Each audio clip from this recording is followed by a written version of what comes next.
Greetings, my internet friends. Welcome to Walking and Talking. I expect simply to be filling up the next 4 hours with talking without any particular subject in mind, except for whatever subjects I may have in mind without knowing that I have them in mind, which now I'm thinking is likely the case.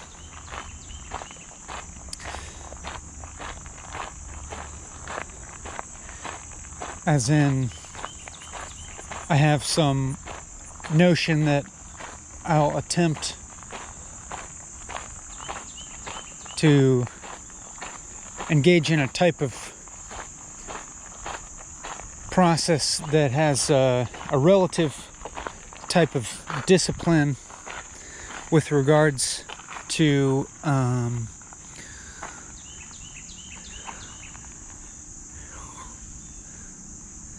having some guidelines about what I talk about, but I feel myself already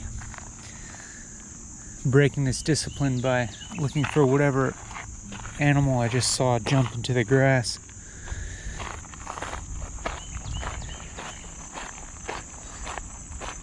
But it doesn't actually feel to me like discipline in the sense of being difficult to not talk about subjects per se. It actually feels like a type of relief, I think, to be focusing not on subjects per se,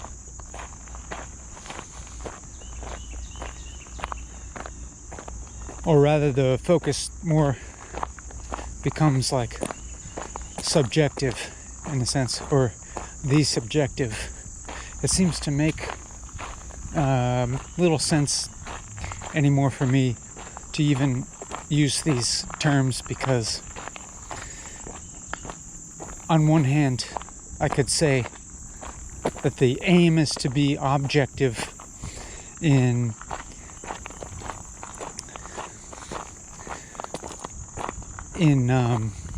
trying to allow speaking as a mainly reflexive process to take place without as much of the symbols and reference points that would seem to constitute my particular identity and desires and preferences, etc. But on the other hand, you could describe this alternately as purely subjective, in the sense that it's constant decision making that is the strictures, the limits that are in place actually allow for a very wide degree of freedom of choice about what I'm going to say next. It's either way I could look at it, as disciplined or completely undisciplined.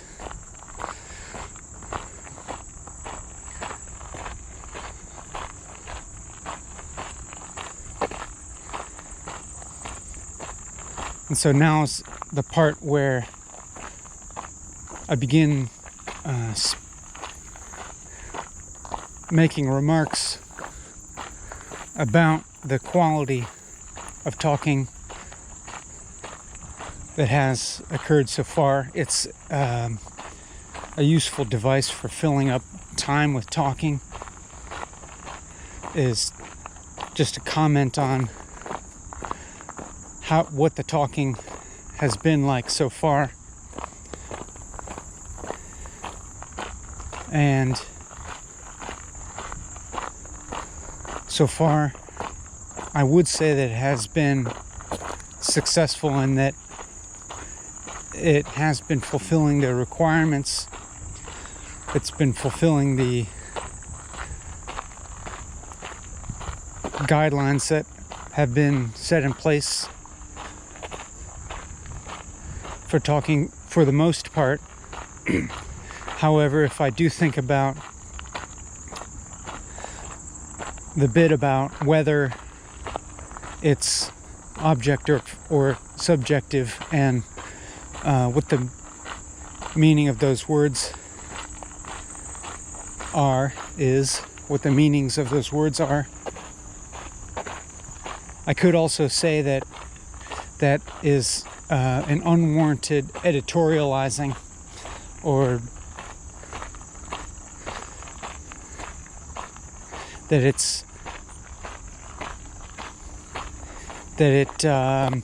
it's ostensibly about the talking, but you could say that it is slightly removed from the immediate description of the talking. But then, and therefore, like, kind of extra or unnecessary. But then again, I'll probably discover that everything that I'm saying is unnecessary in a sense.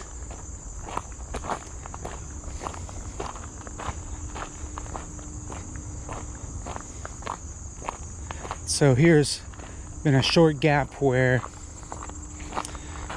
I was thinking about what to say without speaking, and then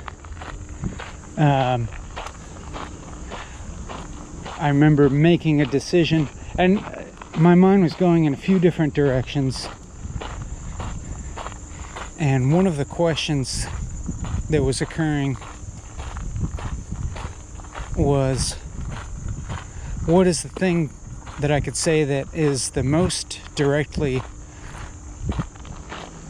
about talking and not about anything else? And then I started to think to myself, that's difficult. That's going to be very difficult to talk about the talking without admitting any other types of thoughts in. And then the thought occurred to just continue by acknowledging the fact that there was a pause in talking, and there was a slight reservation before doing that was caused by the remembrance of using that strategy many times before. That is, breaking a silence by acknowledging the silence. However, I decided to proceed in that direction anyways, apparently discarding or ignoring this possible judgment about this type of speech having been done before in prior episodes of Walking and Talking, because indeed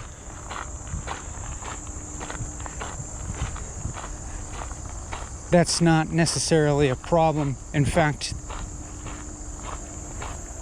there's in terms of the rules I've set for myself, there is no explicit problem with repetitive thought patterns in terms of saying something that I have said before. However, I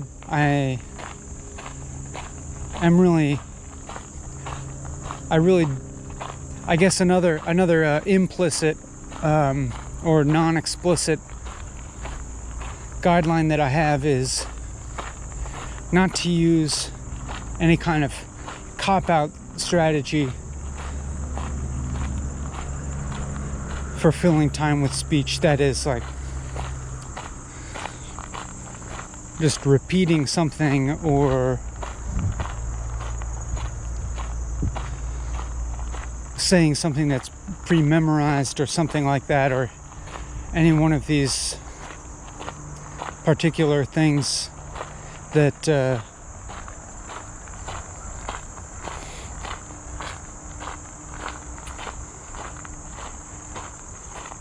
shitty politicians would use to do a filibuster.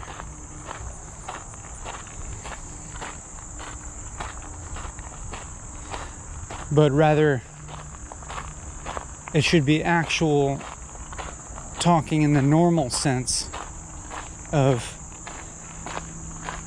communicating a thought.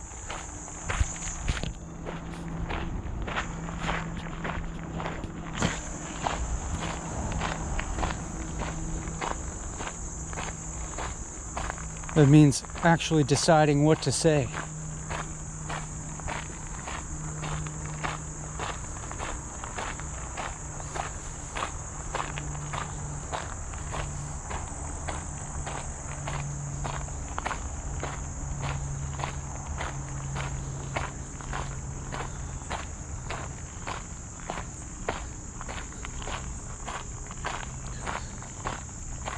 And it does feel like work in a sense, but maybe that's what actually just happens when there's one of these brief silences. When there's a brief silence, I'm not sure what to say. And all these thoughts arise. And then once I begin actually speaking actively again, then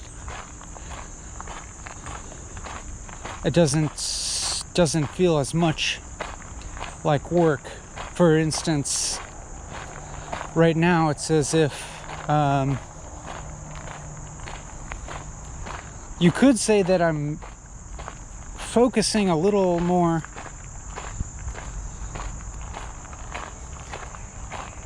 on what I perceive as the more immediate experience of talking. That is to say, what I would call the sensual experience of talking, which is interesting because when I do that, as in now it's challenging here because it's like I want to say that I'm just hearing myself talk, and it does that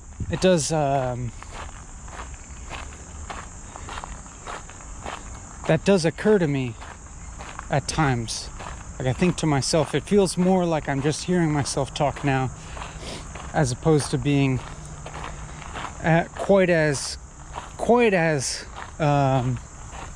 identified with the agent who's doing the speaking. But of course I feel skeptical of that.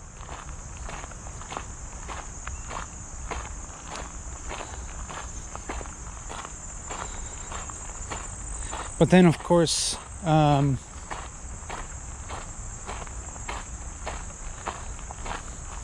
inevitably the question will arise, what do I mean when I say I? And even if I have a subjective experience of feeling more as if I'm witnessing the talking going on rather than being the agent of going on, of talking, it would kind of seem as if there still must be an agent present to do the talking. Hello.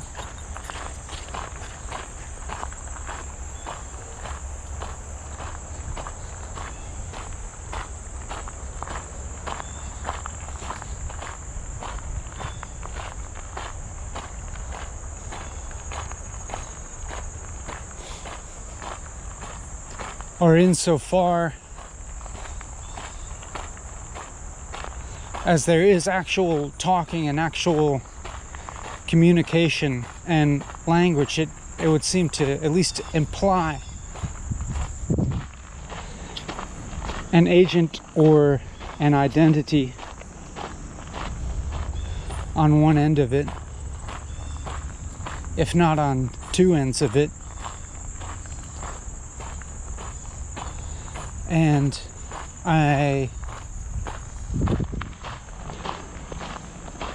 I'm totally open to the possibility that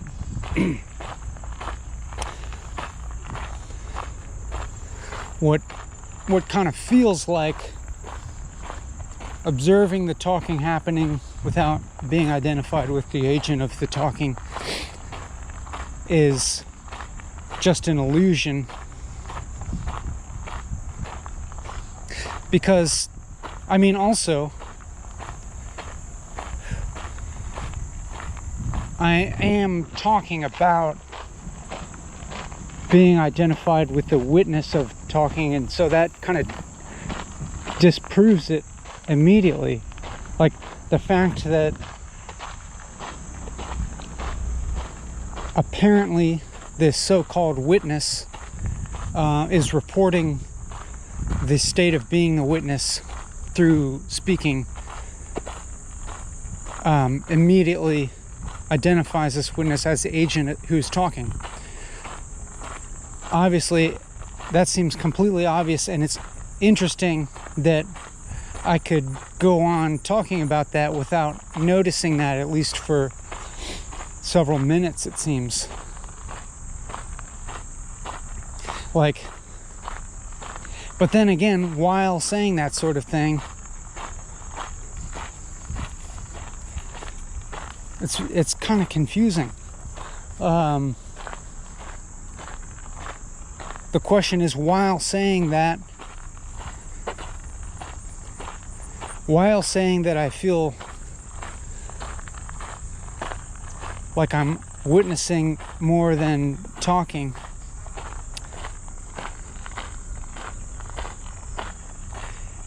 was I actually experiencing that, or was I not? Because how would it be possible to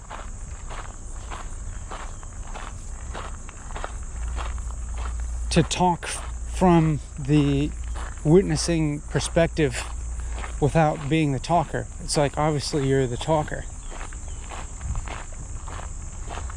And so part of me wants to kind of put this question out of my mind, or see if it's possible to just drop it.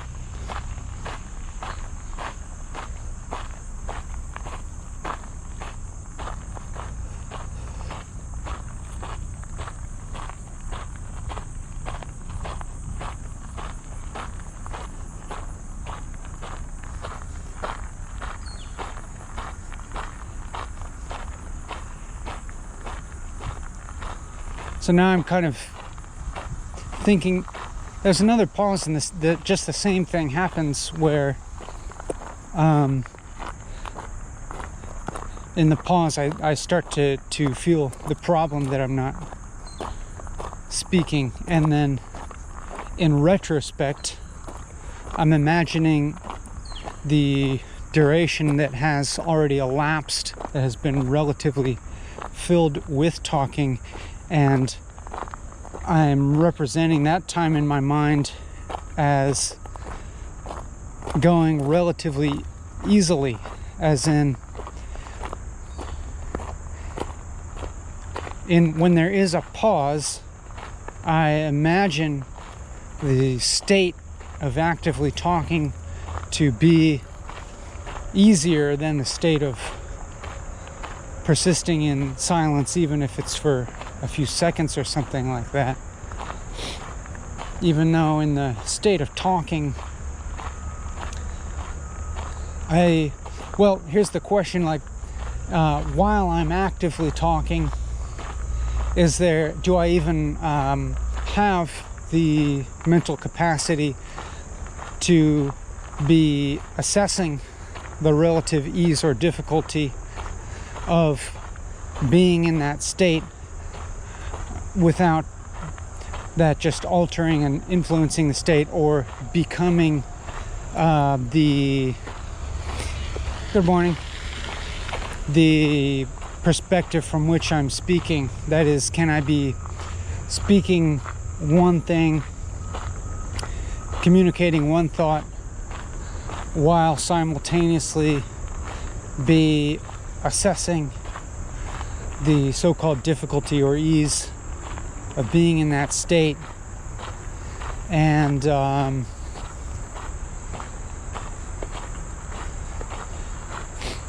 I kind of think, mainly I think no, but also I'm like, at this moment I'm sort of trying to become aware of to what extent there's a mental process going on that isn't being actively spoken at that moment. Like, I'm trying to just see what I happen to be thinking at the same time of talking, and it's very difficult because, for one thing, it would seem that there must be a process going on that is formulating sentences before the sentences are completely spoken already, but so far I only feel just very fleetingly aware of those processes. Like, I'm asking myself, are there words like appearing in my mind's eye before they become spoken? And it's interesting that it seems actually almost impossible to pinpoint a moment in time where I witness a word in my mind. For instance, like a moment in time where I become aware of a word in my mind before it's spoken.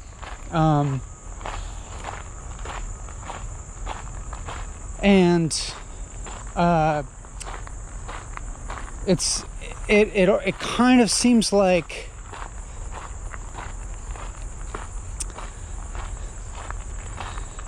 to be aware of that can only happen retrospectively. It seems like, because also there's like levels of processes happening. If, for instance, I'm trying to say one thing while simultaneously observing this thought process as it happens simultaneously, or even before it becomes articulated verbally out loud. And simultaneously, the thing that I am articulating verbally out loud is this process of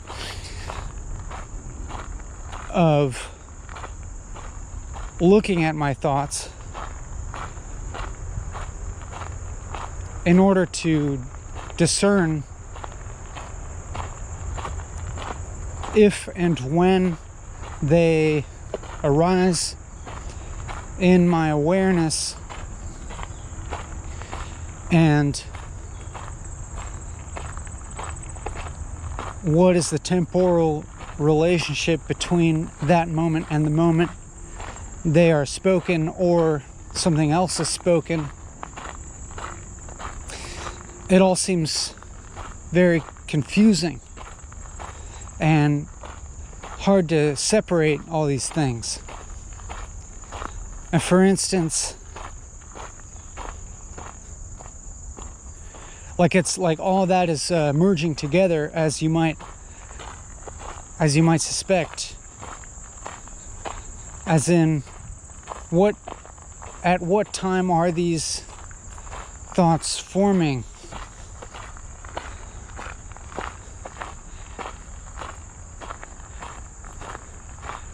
And as I'm looking now, it seems the case that I'm not perfectly formulating a sentence. I'm not completely formulating a sentence before I start speaking it.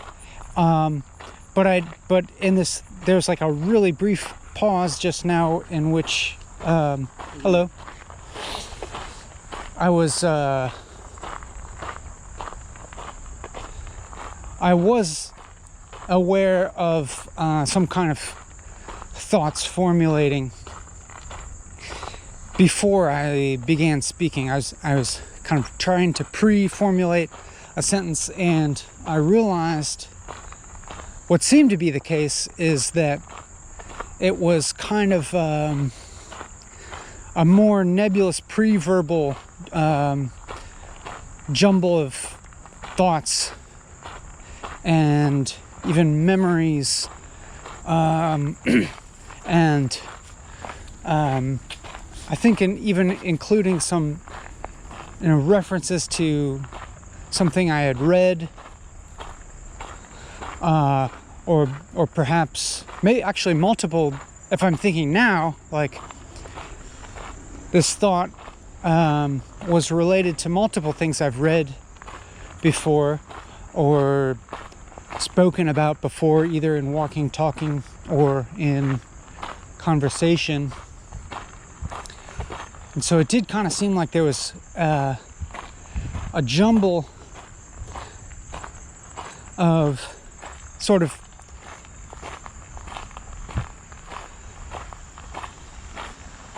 how should I say, impressionistic thought soup coming to the fore, but it wasn't until I began verbally speaking that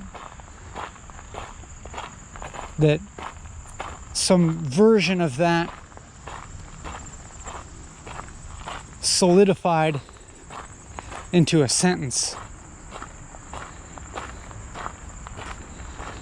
And then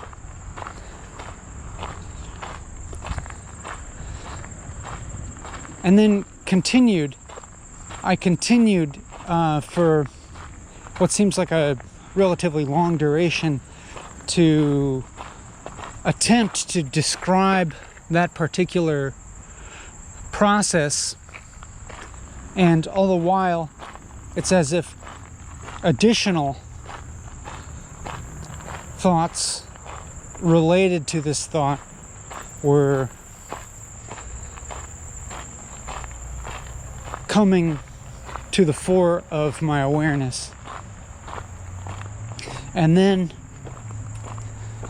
I thought to myself, it's been a relatively long duration that I've been describing something that is relating to an experienced moment that seems now to be several minutes ago, or at least a few minutes ago, and about the general tenor and experience of this iteration of walking and talking.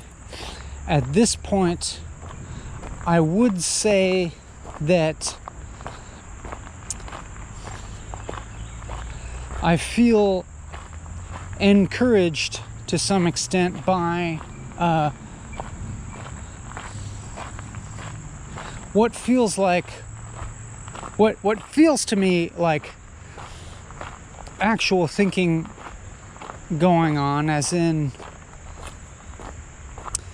it feels like there is how should I say, like a combining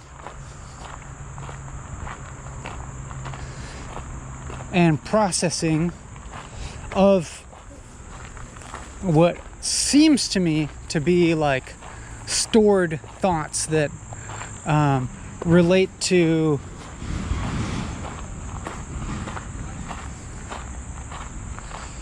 either perceiving something in the world or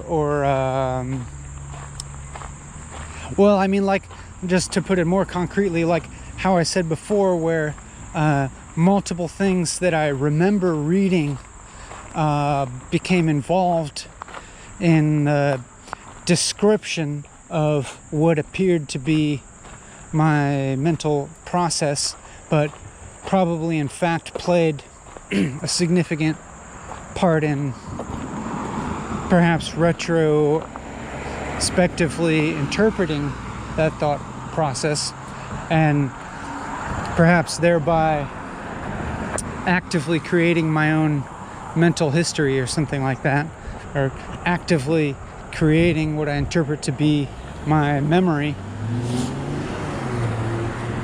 But then this actually gets weirdly recursive in that what I'm saying, I'm basically saying that these particular memories that were called forth played a part in creating my memory. So then the possibility comes up that is my memory recursively creating itself, or at least affecting itself in a sense, and it seems like a possibility.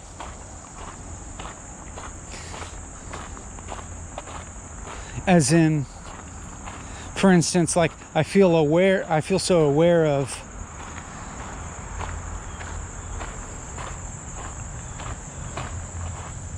how in this moment at least my memory seems malleable, first of all, in the obvious sense that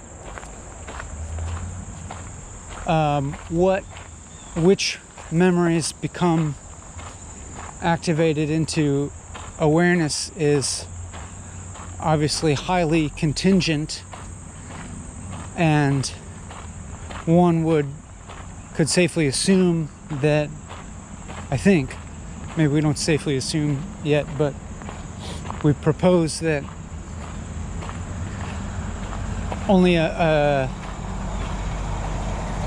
minuscule fraction of one's memory bank or stored memories are called forth into awareness at any one time, and that a vast reserve of other memories lie relatively dormant or something like that, or in storage if we're thinking about it as the brain as a computer-like machine. However,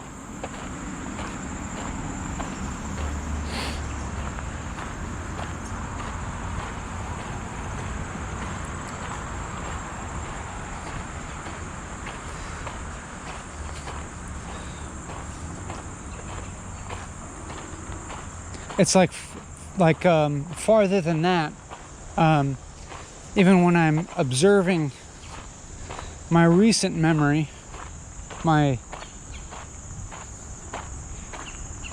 even my most immediate memories, it seems as if they're highly interpretable, in the sense that as you kind of hear me verbally describing a brief moment of time, and it seems like the description of that brief moment in time can last for a much longer time than the duration of the time that's being described. I suppose that in itself is not that strange or surprising, in the sense that I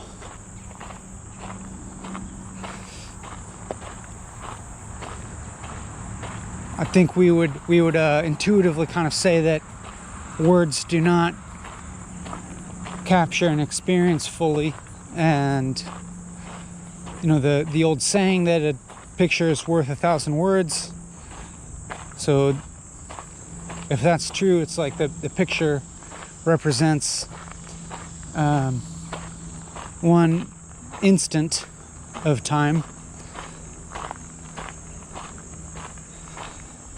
and it's true, it would take more than 1,000 words to like transmit all the information of that picture. And like the picture, well, you could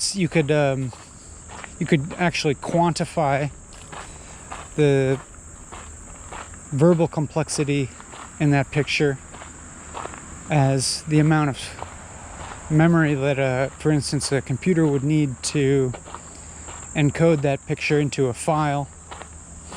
And so if you're reading that even in some kind of code, whether it be binary or something else, experientially that would take us almost infinitely longer than the presumed instant that it would take to observe the picture. But then actually, when we think about it, even if the picture is supposedly an instant of time, the observation of the picture, it'd be safe to say, cannot happen in exactly an instant, because it takes more than an infinitely short amount of time to observe a picture. And also then the question of, is it possible for us to observe the entire picture at once? And like, then there's this question of, okay, what is the area of focus of our eyes? How big of an area can your eyes actually take in as information at one instant of time? And how much time would be required for our eyes to move around any given picture or image in order to take it in fully? And then there's the question of, is it ever actually taken in fully? And to answer that, you would have to ask whether an image is constituted in an atomistic fashion or in a continuous fashion. So what I'm saying is, like, one could say that if an image is constituted atomically or atomistically, I'm not saying like atomically in terms of modern physics, but atomically in the sense of, do the particles, what's the most fundamental particles, whether it be of matter or of sensed information, that constitute the picture, do they boil down to actual irreducible particles or not? So in the case of like you could think of an atomically constituted picture as one that's constituted of pixels, you could say, and then you could say that a computer that stores the picture has completely perceived the picture. But then that's a question, because like, to the extent that the computer completely comprehends the picture by knowing, so to speak, with 100% accuracy the details of every pixel in the picture, to what extent is that not the same as just being the picture? Like, and if it's being the picture, how can the computer know the picture? And I would actually say, to the extent that it 100% knows the information of every single pixel that's constituting that picture, it's actually not knowing, because I would say that actually perceiving the picture is a process that depends on not fully knowing it, that depends on a type of reducing that pixel information to a different kind of knowledge or different kind of perception. For instance, you could, what if as a human, let's say you're a computer programmer, and so you understand the computer language in which the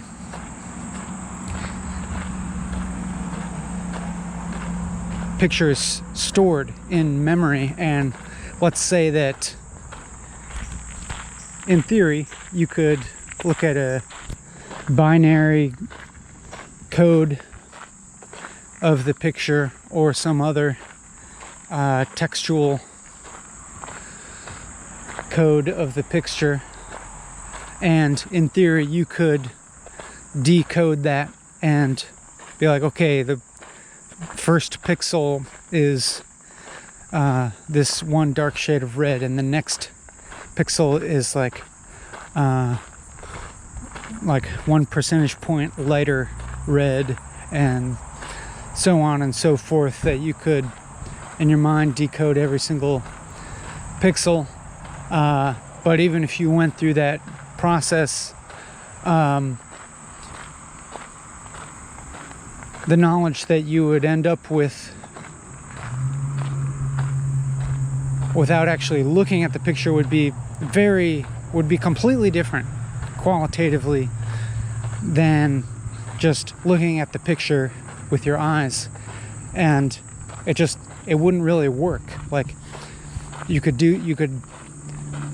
have all that type of information would actually be meaningless to you. In the same, and we could say that in that sense, like, it's meaningless to the computer in the sense that with regards to how the picture is stored on the computer, that storage of the picture is not transmitting what we would imagine to be the meaning or the symbolism of the picture or the object of the picture. And so what we're doing when we look at the picture is blending all those pixels, and actually we're ignoring the pixels. We're, like, in a sense, not perceiving each pixel. Like, our perception of the picture depends on us not perceiving the pixel. Instead, it's like some mass reductive process is like converting that information into some kind of percept that is connected to what we already know. As in, if there's a person in the picture who we don't recognize, then, or maybe we're like taking in all the information about the picture and trying to build a story. However, if we do recognize the person, then that information is just like quickly connecting to symbols that are already within our memory, and then it's like the particular visual details of like how big the person's ear is or whatever, or like how the way that the shadow falls on their face in this particular picture doesn't matter to us, and it's not like taken in. This is like a long tangent, it seems, from, I'm trying to remember how exactly I got into this.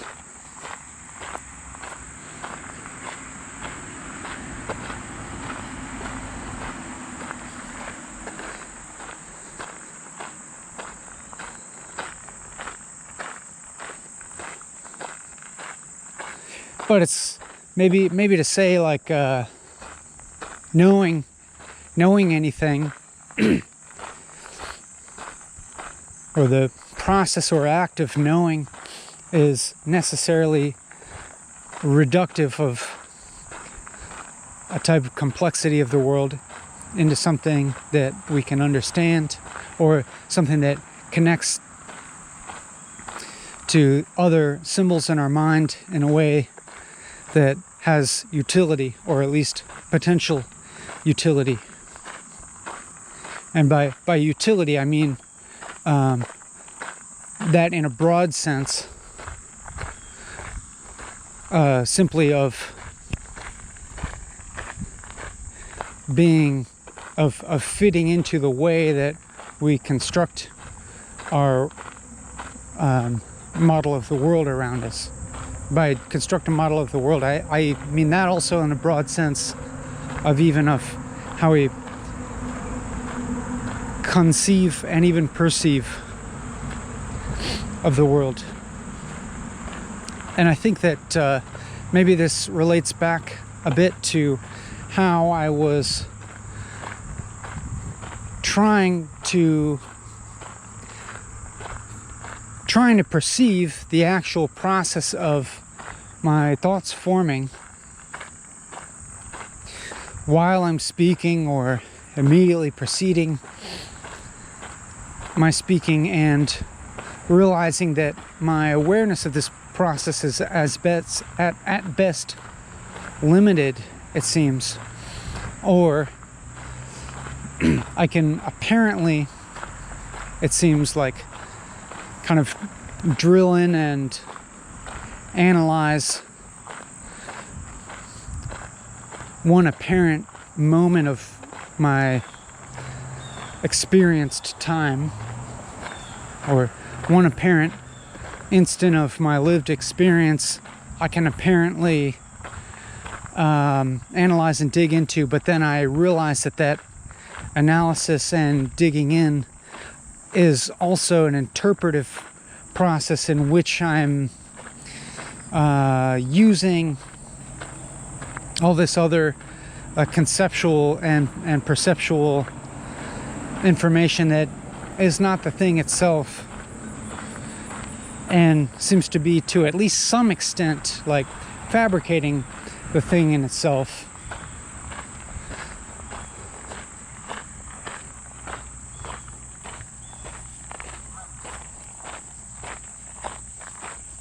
Which is certainly not to say that I can simply fabricate my experienced reality willy-nilly based on my wants and desires. But maybe I could say something like that, I don't know, something pretty obvious, or maybe that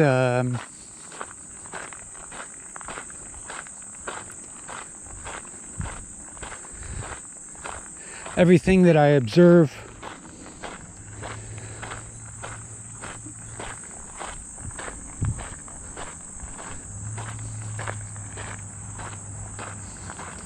don't know what to say here.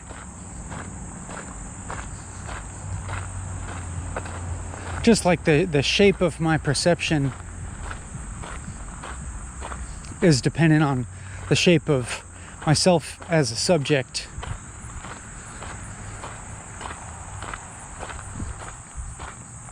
That the lines which distinguish one thing from another are lines that are drawn by the way that I perceive, or the way that I am as an observer.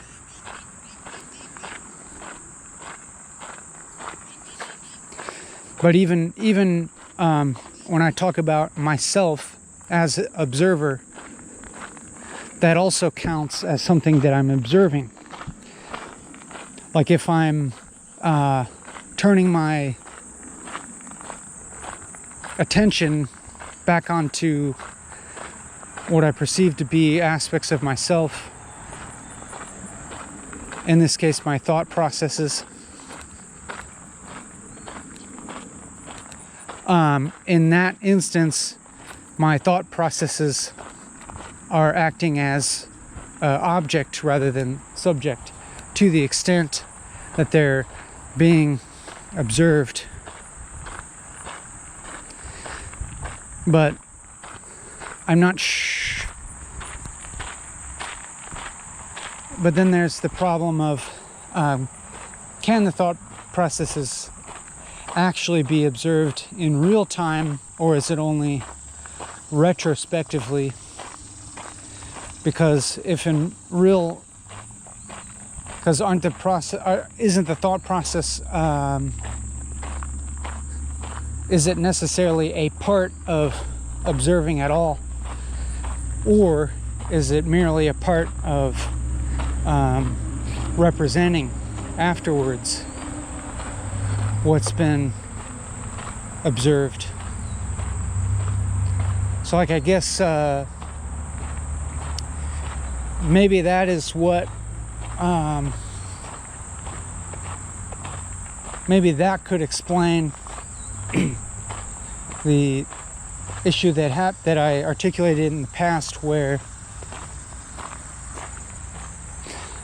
I said that I was having the experience of feeling like I was witnessing the talking taking place, or witnessing thoughts forming in real time, and not feeling identified with the agent of those talking. But and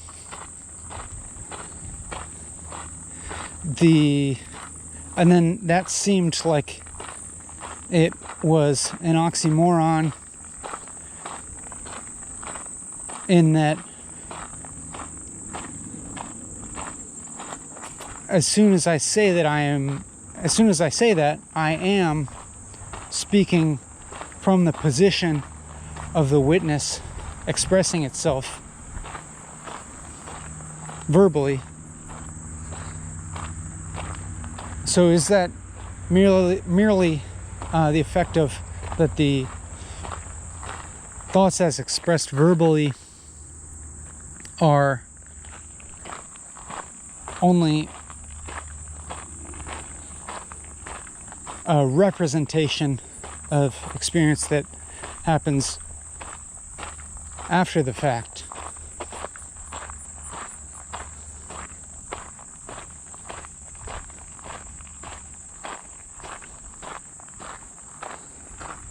And so the actual experience of feeling disidentified from the talker is a potentially legitimate experience.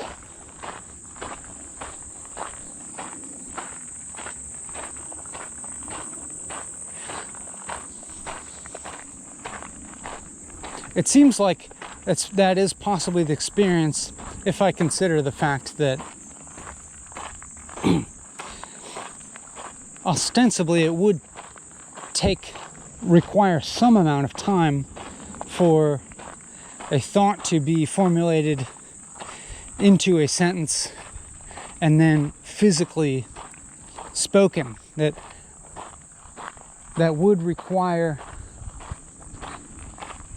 some time elapsing for those things to happen, and that by the time I then sense myself talking,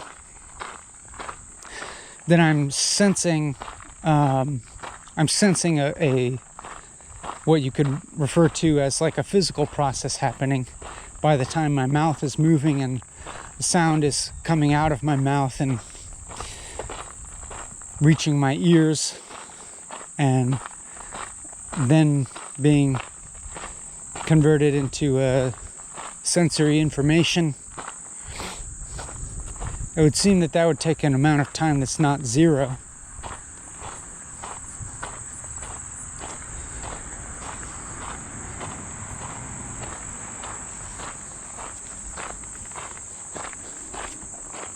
But if sensing, then this brings up a question of if the process of even sensing something as immediate as my own voice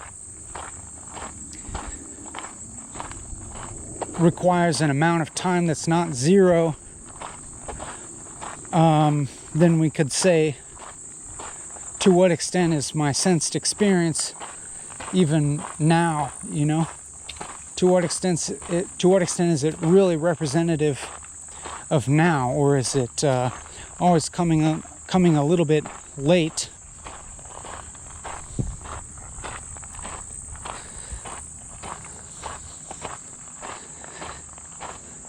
But then there's the question of, like, well, okay, so what if I could say that whatever is the recipient of all the completed sensory information, decoded or whatever, at the very last stage when the sensory information reaches the self, ostensibly, whatever that is, then couldn't we say that at least the self is receiving that sensory information at always now?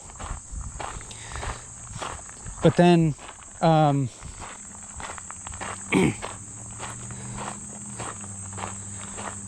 so then I could ask myself, okay, like, as I'm sensing things, does it at least seem like I'm sensing things now, regardless of whether that sensory information is delayed by some amount or not?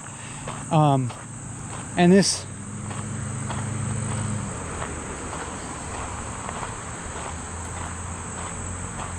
on one hand, I want to say,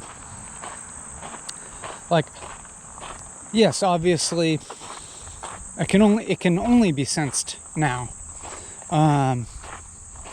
Like, everything is sensed now, even if it's a recollection of memory, that memory is sensed now or something.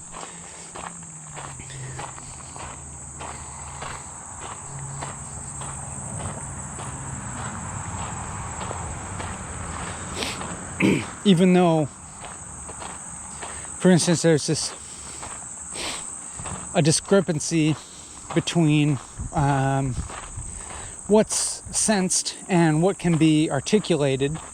And so obviously the articulation of anything sensed requires time. And so I'm just kind of trying to ask myself,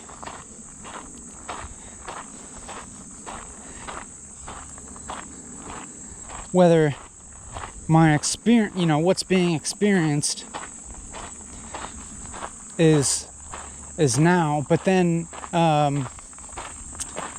this kind of becomes maybe kind of meaningless in a sense, because it seems like experience and now in this sense become identical.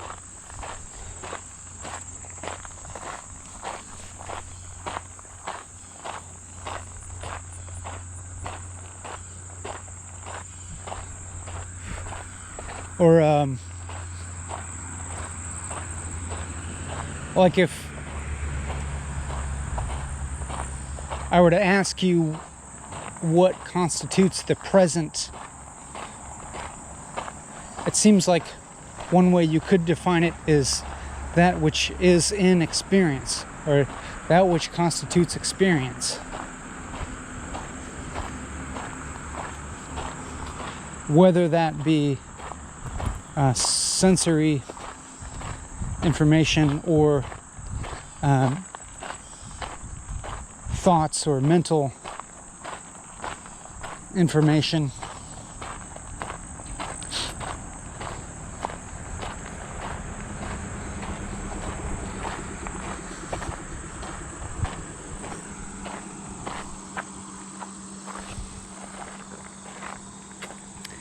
That's a super weird looking plant. I've never seen a plant that looks like that before. Look at that.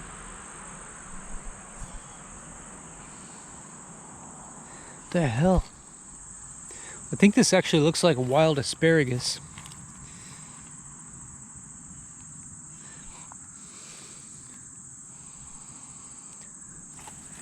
I think this looks like wild asparagus, except one of the stalks on it is like flat like a ribbon instead of round. Very bizarre. It looks like a mutated asparagus.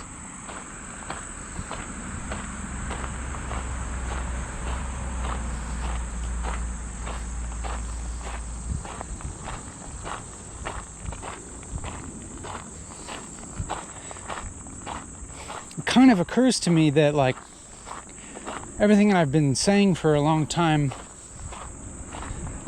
seems very abstract, especially when compared to the idea of simply narrating the act of talking. But I think that it all is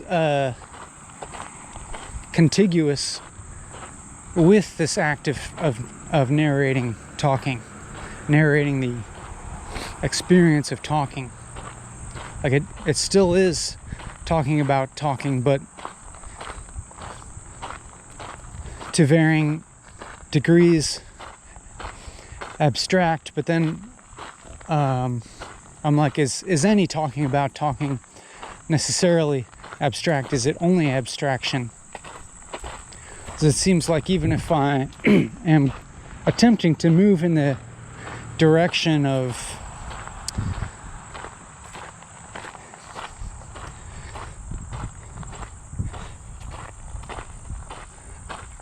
trying to observe the real or talking about the real, that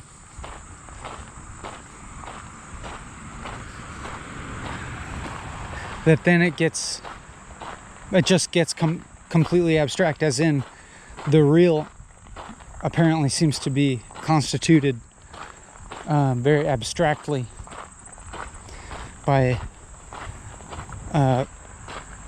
concepts that, when investigated, are continuously dependent on other concepts.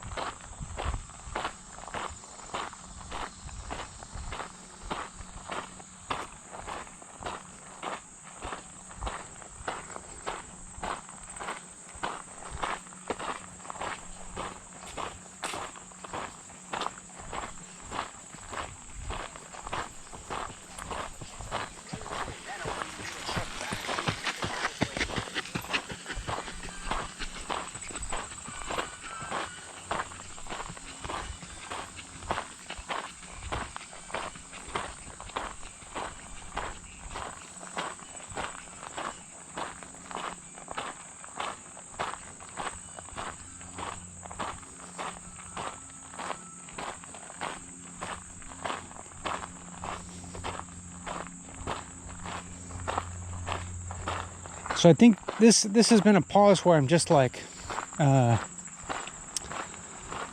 confused in the sense of my train of thought losing momentum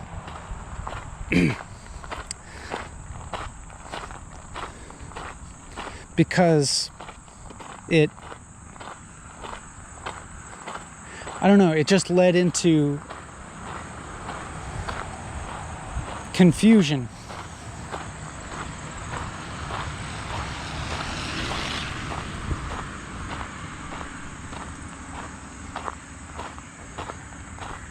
And then it seems like I could always just continue by saying something like, I'm once again bringing my attention to the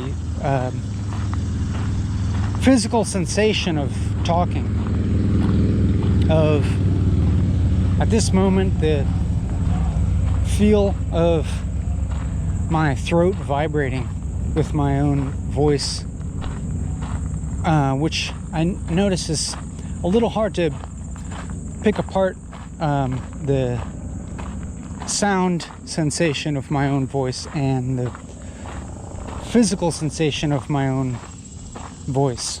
I'm just kind of talking now relatively continuously, and I'm trying to talk continuously relatively in order that I might be able to discern some kind of line dividing like the physical feeling of vibration that my voice is creating, in my own body, in my throat and chest, but I think I feel it in my head too when I'm talking, as opposed to like actual sound that's coming into my ears. And so it seems kind of hard to pull apart, and that seems to be consistent with my own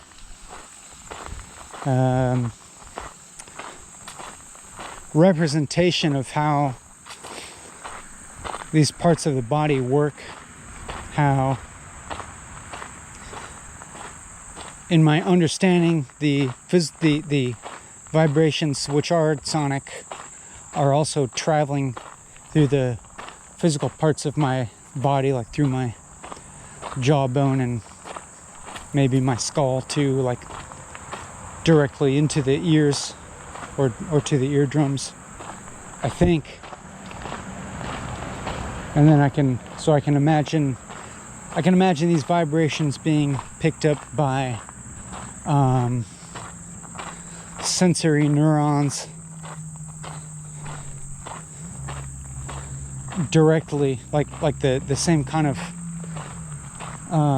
nerve endings that are in my skin and detect physical touch, as well as my actual eardrums vibrating and being decoded that way. But then I realize, when I think about that there's maybe some gap in my understanding of how one hears one's own voice, or actually how one hears more broadly. For instance, it's like I know that in the inner ear there's like this kind of spiral shaped thing. It's kind of like a snail shell, where as you go farther into it, it gets smaller and smaller, and the vibrations in the air enter that snail shell shaped thing, and depending on the wavelength of that vibration, they resonate in one or another section of that spiral, because it'll resonate in whichever section of the spiral matches the wavelength of the sound, and therefore and then that resonance is like stimulating another nerve, which is then it's transmitting the frequency of the vibration into nerve impulses. And so you're sensing the pitch of the sound in that way. But then also, like, I know that the same types of nerve endings that would detect, in my skin, that would detect touch, are also detecting the vibration. And I can just like feel that sometimes. So are they working together? Are they sensing all the same vibrations, or are they sensing different frequencies from each other? Like, do my nerve endings detect the lower frequency vibrations, whereas my ears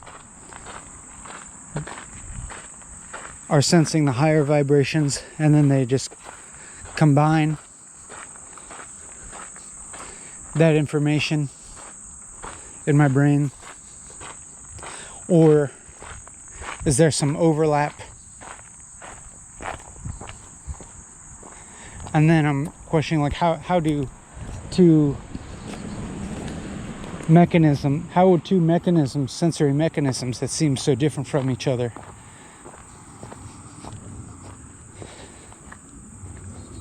seem to combine so effortlessly?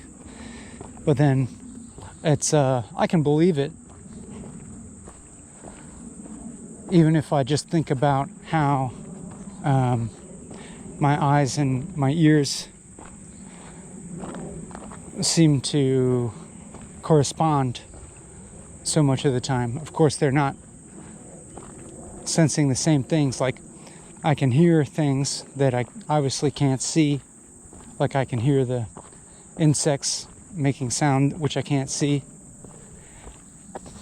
And then obviously I can see things that I'm not hearing. But in the ways that are important, usually they like agree with each other, or don't disagree too much. Usually they don't disagree in any way that makes me question reality.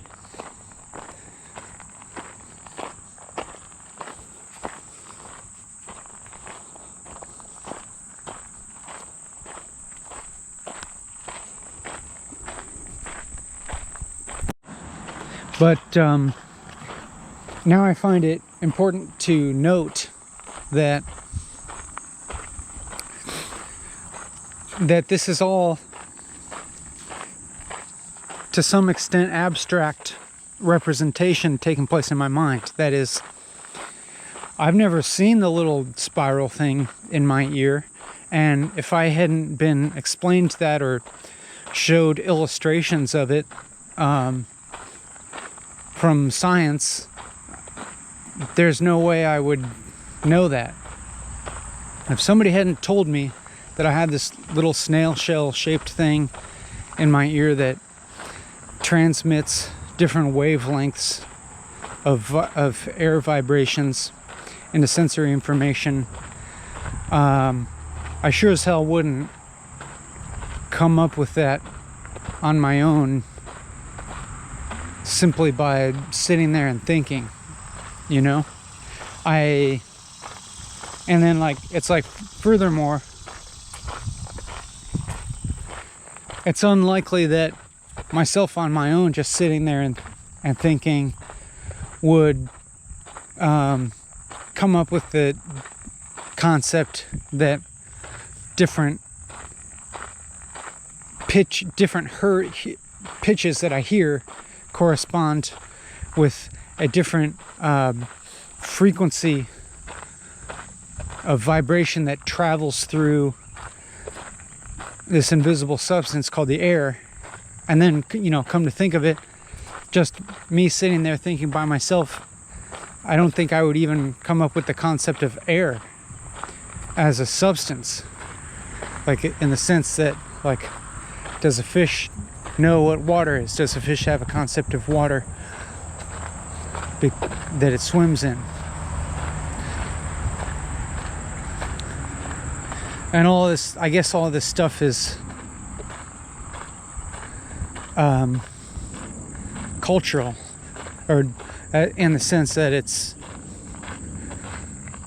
took a whole group effort to come up with these ways of representing reality to ourselves. And now these ways of representing reality to ourselves are like so heavily involved in the way that I perceive and conceive of reality that it's like I don't even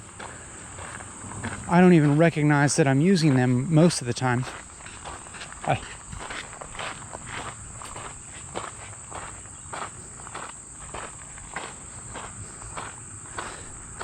As in, like I'm just, like this notion of wavelengths of air vibration is actually so familiar to me that it's makes up a part of how I think about the world without me, actively thinking about that, about thinking about it consciously, or the notion of my inner ear or something, because it's like, it's even like,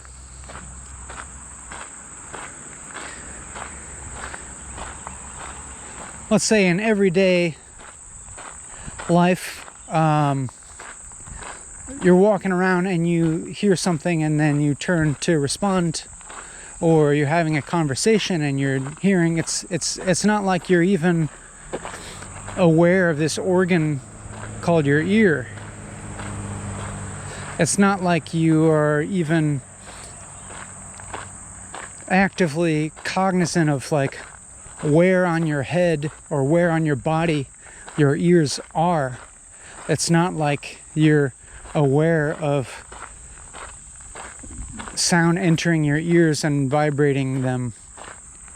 It's not like I'm even cognizantly aware of vibration taking place in my ear in the typical day-to-day experience in which I'm using that vibration. It's like I might become aware of it if the volume reaches and pitch is like a certain way that hurts my ears, and I reflexively take my hands and cover my ears because it hurts. Then I've kind of become aware of where my ears are on my head. Or sometimes there's a really weird type of frequency beating or subharmonic or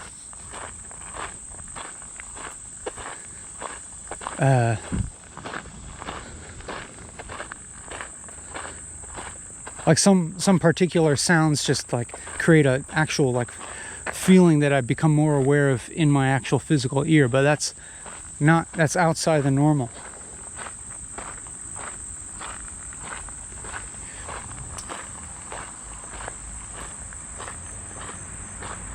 So it's like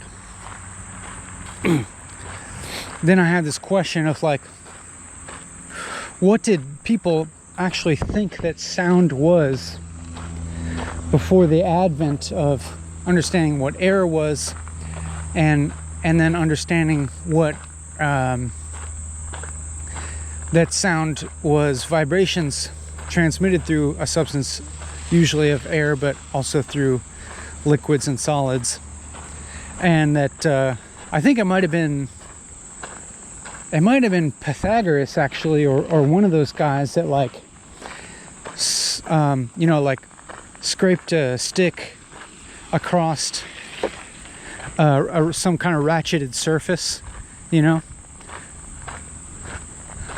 then like a regularly indented surface, like a, I don't know, you could think of a comb or something, and then you rub a stick across the comb slowly.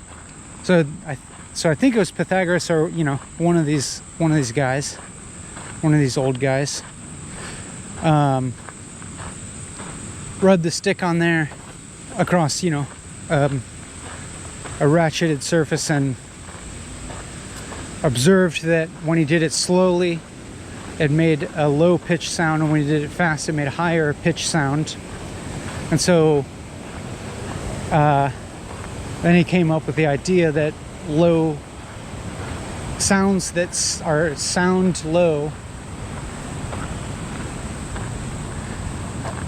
are produced by a lower frequency vibration. I don't know if I'm not sure if he then had the concept of a compressive wave traveling through air molecules, but he did come up with the concept that a low sound was a wider wavelength than a high sound, based on this experiment of pulling the thing across the thing. But I probably wouldn't have thought of that if I weren't Pythagoras,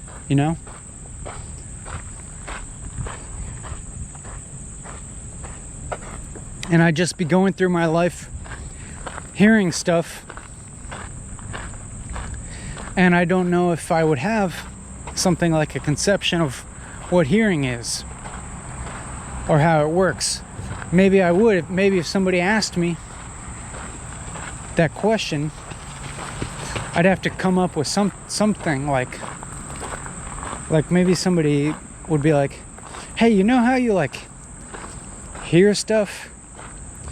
And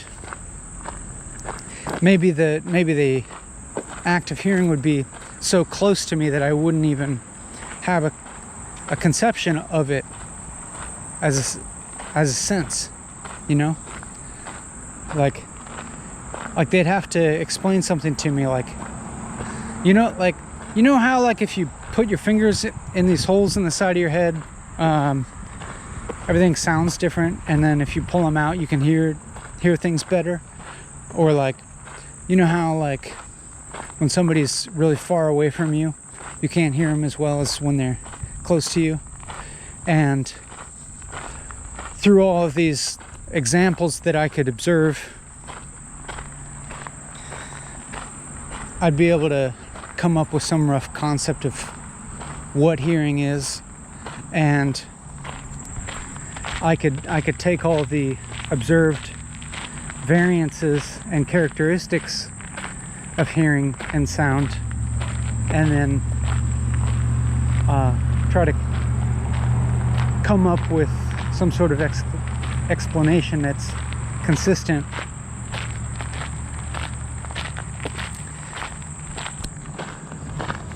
But it wouldn't necessarily be the same explanation that I have now.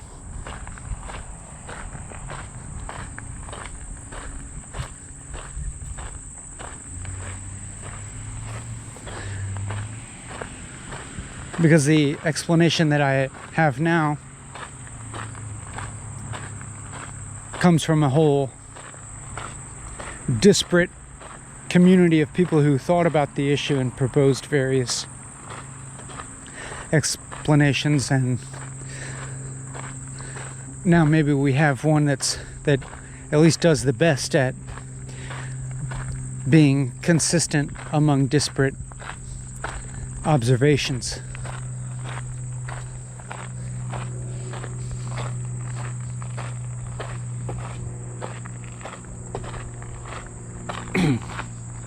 But the point of all this is to say that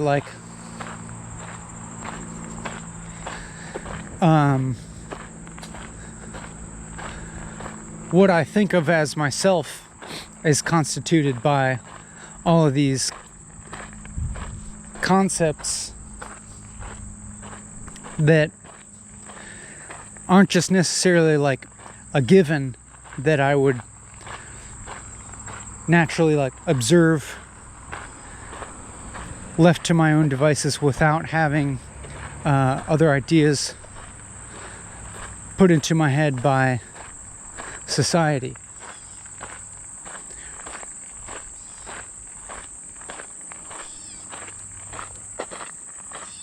I guess that's a fairly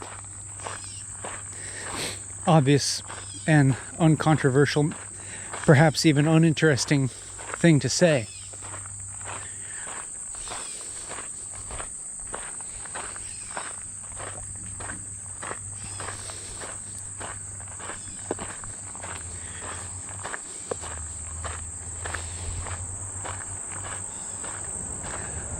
But it makes this process of walking and talking where it's like ostensibly I'm trying to talk here in a way that's grounded by observation or something, but then it's like even my observation is being shaped by concepts that aren't just like inherently or like naturally, quote unquote, present, but that even observing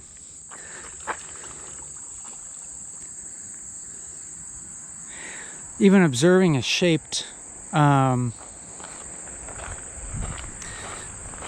I mean, by one, we could say that it's shaped in a physiological way that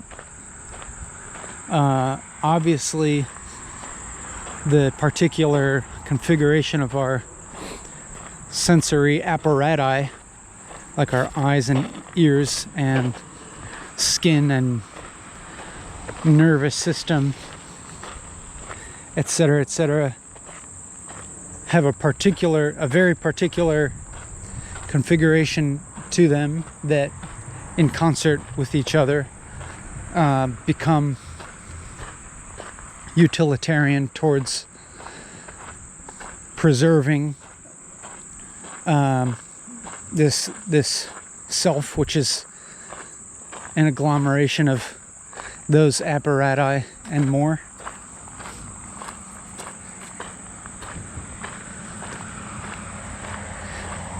And I'll put a bookmark in that also to return to later. But then also, as I've been talking about, observation is further shaped culturally in that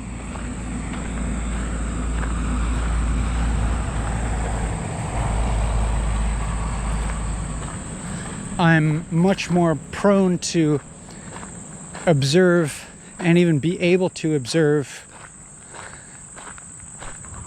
things for which I already have an existing like representation for in my mind. For instance, if I'm in like a crowded restaurant and people are speaking multiple different languages, one of which I speak and understand, and others which I don't understand, then it seems like I'm going to be sensing more of the information that's in a language I understand. And then it's like, to what extent am I actually sensing the language in another language? And of course it's like I do hear it, but then again it's like determined by where my attention goes, and then my attention is going to go to things that I determine are relevant.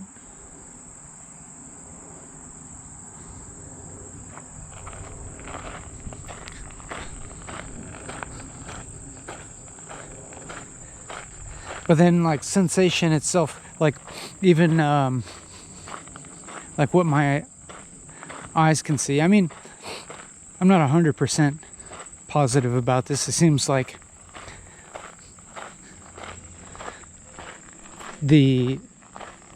for the most part, what can be seen is a result of the physiology of the eyeball. But then I would also say that, like, also what is seen might be shaped to some extent culturally, and that somebody from a different culture, their attention would be trained to look for different things than mine. For instance, if you have a lot of knowledge about plants and you know the individual species, and especially if you know about the uses of this different species of plants, then you're going to observe them with far greater resolution. Like, say, if you're walking past a bunch of plants, if you know nothing about the species of plants, don't have a name for them, don't know if their utility or non-utility, or just you don't know anything about their individual relation to you as a person, then you just kind of perceive a wall of green, like green stuff.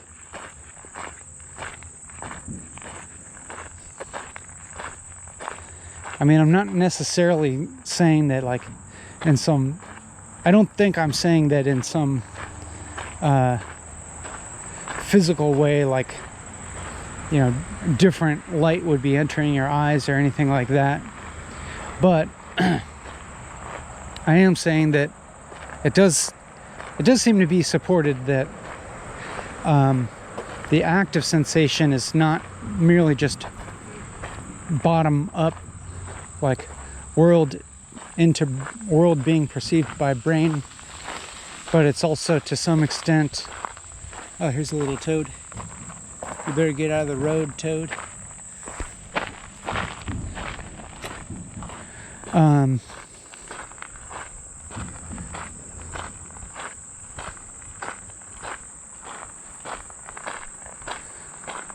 It's also to some extent, I think there's maybe some evidence for this these days, that perception is also shaped to some extent top down, that is, by the mind and what the mind expects.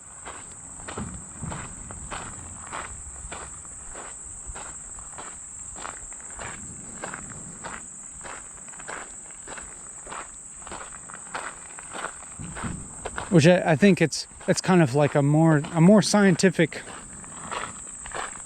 way of saying that, like, what you're looking for determines to some extent what you see.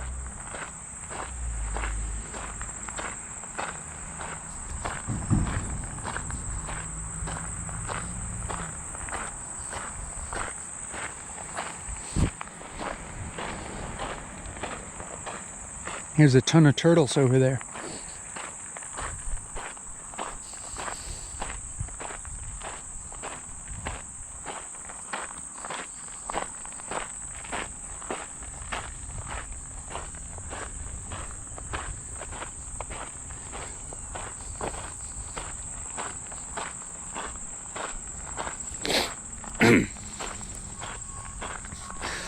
So I think that probably applies also just to this present process of trying to look at my own process of talking. I mean, kind of more obviously, the act of speaking about what I'm observing in my process of speaking is going to be very much shaped by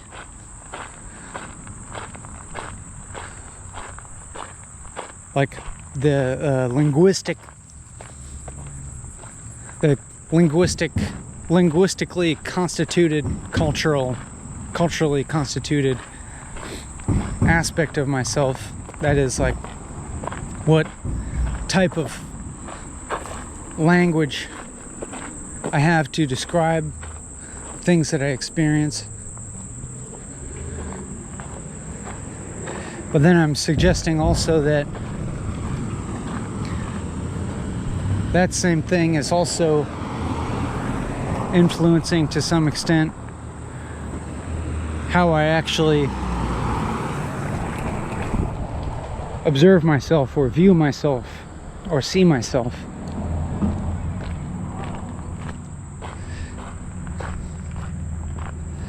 And then it's like how I experience myself, you could also say, is all that I have of myself. Like I can't have anything of myself outside of what I experience of myself.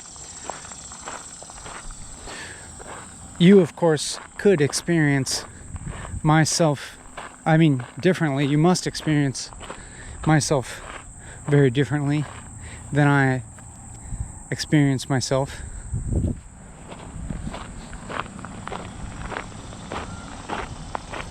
Because because myself in your experience is just a subset of your experience. It's one aspect of your experience.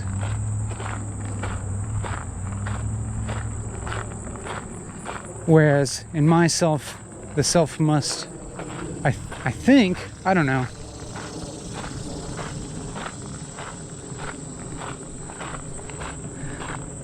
be completely linked with experience itself, with the shape of experience, even though at times,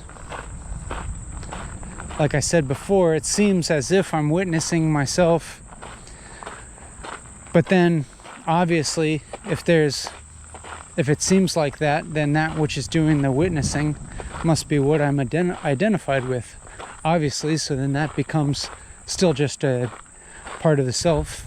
So it's not like I can escape that. Or it's like you can't get outside of yourself just simply by definition, you know? If it's you that's outside of yourself, then that's still yourself. If it's you, just by definition of the word. In the same sense that there's nothing outside of reality, if reality means everything that is real.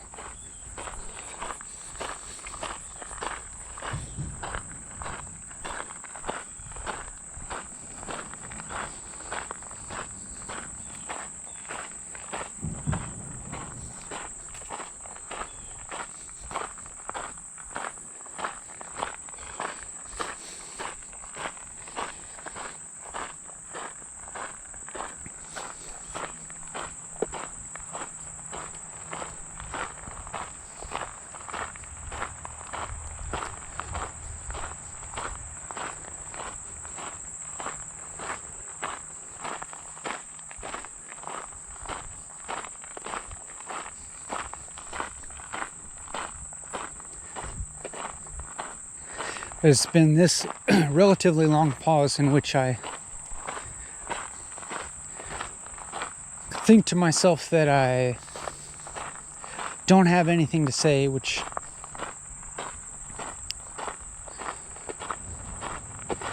is kind of the case, but it was always the case, I think. But it was like starting from this position of not having anything to say, but that's kind of obvious. Like that's seems like that is an implication of deciding to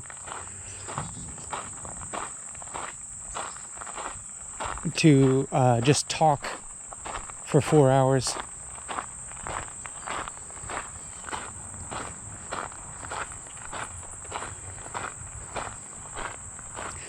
And it seems like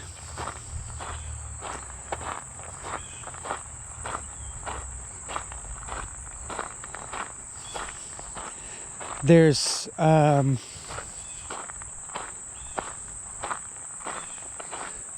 like my willingness to do this walking and talking, like my motivation to do it, I think, is like, to the extent that there's a reason, it's a reason that's, I could think of as fairly abstract, in that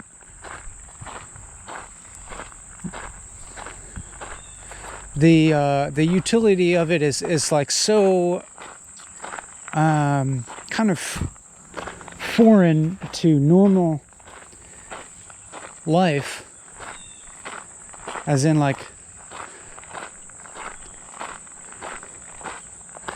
I'm not really, as far as I can tell, garnering any money to speak of. Although there are a few Patreon supporters, and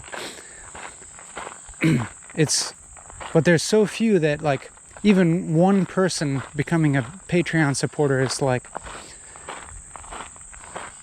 extremely helpful, both motivationally and financially. Like, one person signs up. It happens rarely enough that it registers as a big deal for me, and motivates me to want to do these more often. But because barring that, and then maybe barring, like, whatever satisfaction I might get by seeing a view count and some knowledge that somebody is paying attention to this, like you, it is actually satisfying. But in daily life, it's still hard to square away this type of thing with everything that seems actually important and relevant. And in fact, the term relevance is like it seems like to do this actually seems, when I'm outside of the actual act of doing it, seems like perfectly irrelevant. It's like I'm going to go and use language irrelevantly, as in to not be talking about anything topical or practical, or political, or about any of these things that do seem to actually play into my life and to other people's lives. It's stuff that it's a way of talking that seems like, you and I could do perfectly well without. Like, we imagine, like, you could not listen to this and be perfectly fine, and I could not do this and be perfectly fine. But then when I actually start doing it and I get into it,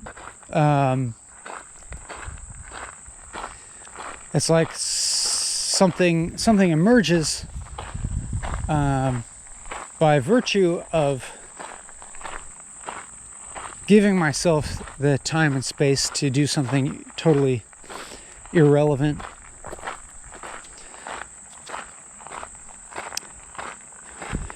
Is interesting, because it's like something emerges, and I can kind of see the contained space in which it emerges. So, like, talking essentially about nothing, and then this whole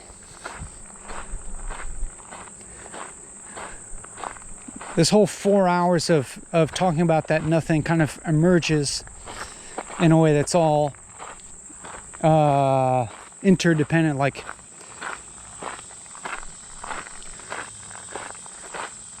it's all self-referential in a sense. I mean, actually, I have to be perfectly honest, I'm obviously referencing a lot of completely things that happen outside of this. So what I just said is not actually true. But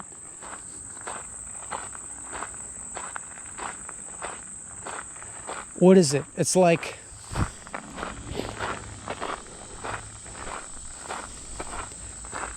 something comes up that's like experienced as complexity that's like relatively foreign to what I'm calling as normal life, that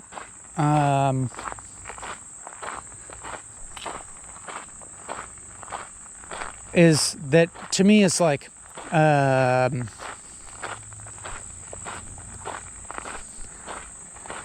demonstration. It is like, feels to me like something out of nothing, but just saying that something out of nothing is possible, and that it could be possible in a myriad other ways also. And obviously it's not actually something out of nothing, like in terms of what I'm saying, because it's not actually possible for me to come from some point of total nothing, or if you imagine that as a blank slate or something like that, there isn't any blank slate. Or obviously, like, I might be completely deluded in that regard, and maybe you as a listener are just perceiving a very particular something the whole time.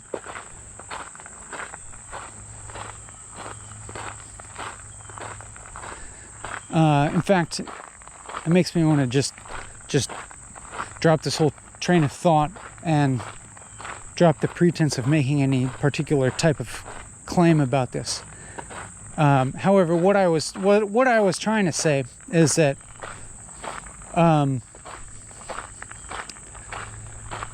the value, or meta value, if you will,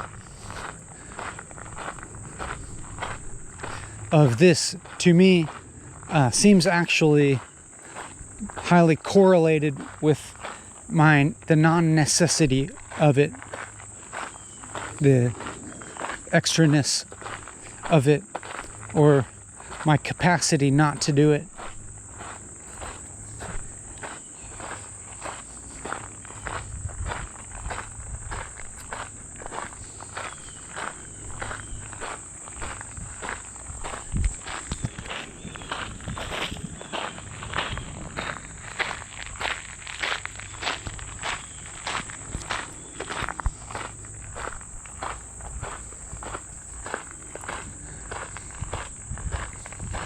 I think Jacques Rancière has an essay about this that's pretty interesting. Like,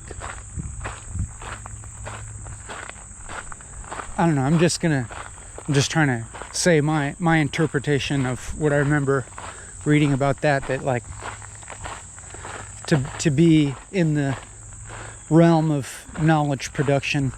Not that I'm saying I necessarily am, but maybe like sometimes that's my subjective experience, at least, is dependent on the possibility of not doing that, or that the world and society would keep going along perfectly fine without this, or at least it seems like it would, you know? Like to do something that you're just barely even able to conceive of doing. You're just barely able to motivate yourself to do, because it's that much removed from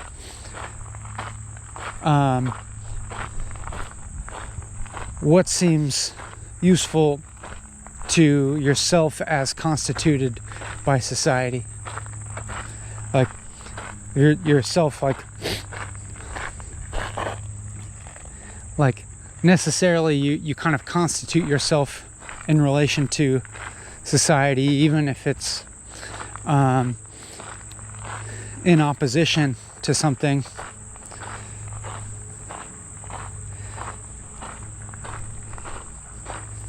But still to be able to do something that's like as far removed as you can kind of get, which isn't completely removed ever, from this understanding of what society is and how you're supposed to or able to relate to it, or to like it's almost as if to try to do something that doesn't even relate to society. But it's not that it doesn't, but it's like you can't not, but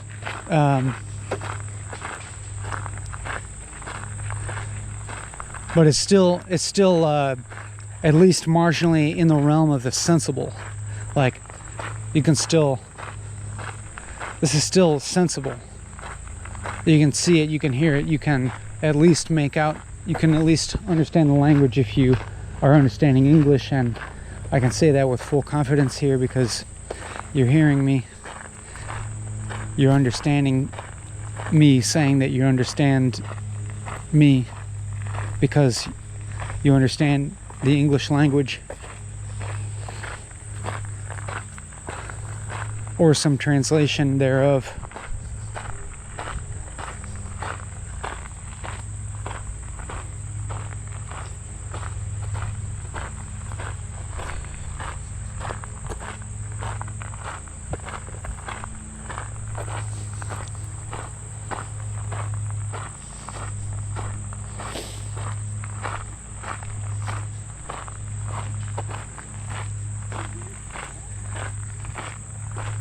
But then again,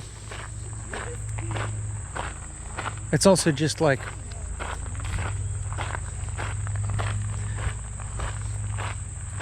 on another hand, I can also just think of this as like perfectly normal.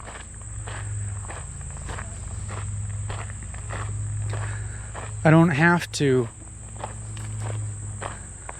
cast this as marginal.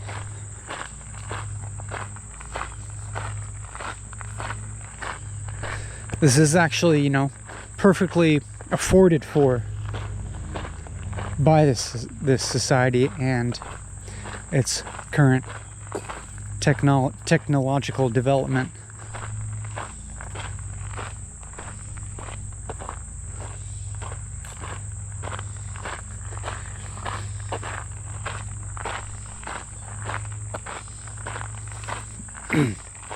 I don't know, but I'm not saying anything here at all. But I haven't been saying anything anyways.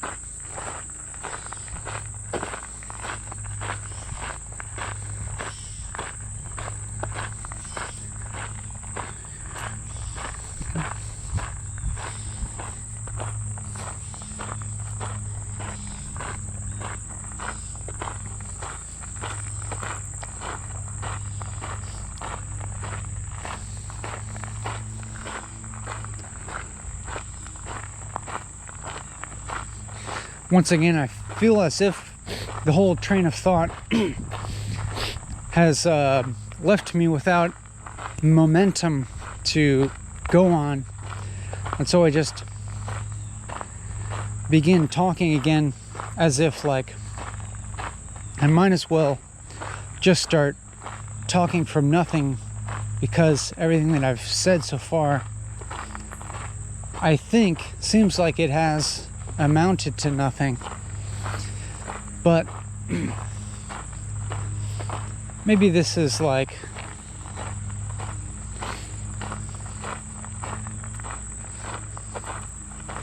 maybe me saying that is a type of cop-out,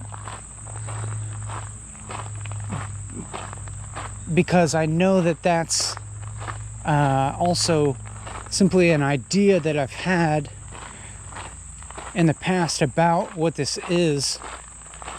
In my mind, I think that I'm talking about nothing, and then it kind of like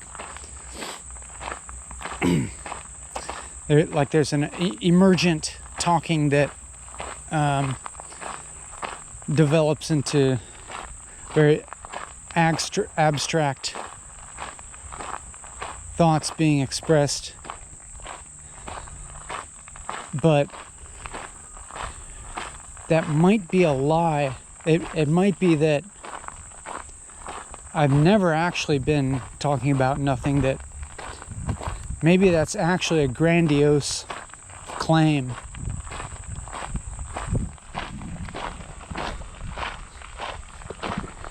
And that maybe more simply, this is just myself blabbering about, in relation to various things that I've read, and expressing a very particular type of perspective.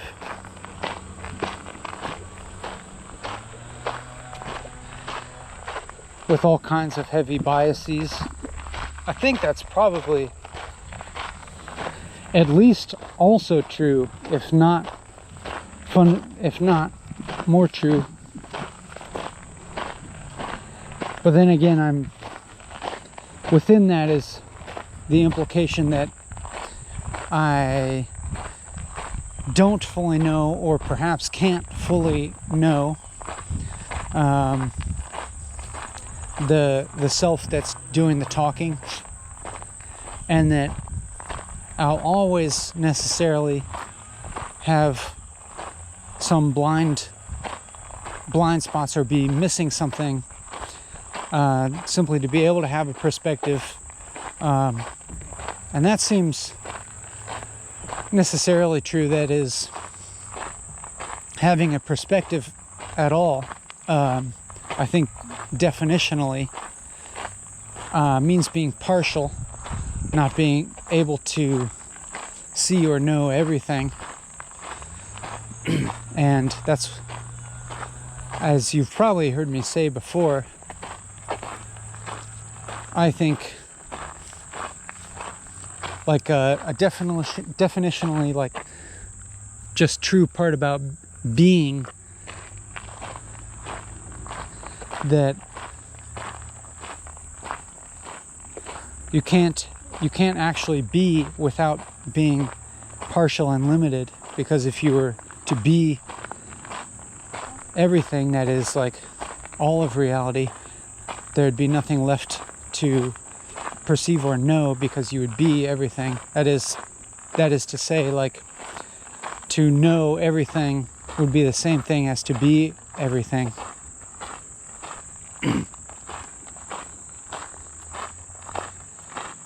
And so there's maybe two different ways of understanding the word know. So like in the example I used before about a picture, like one conception we could think about of how to know the picture completely, if you were thinking about it that way, of like to know fully the picture, would be equivalent to decoding every single pixel in the picture into a computer-like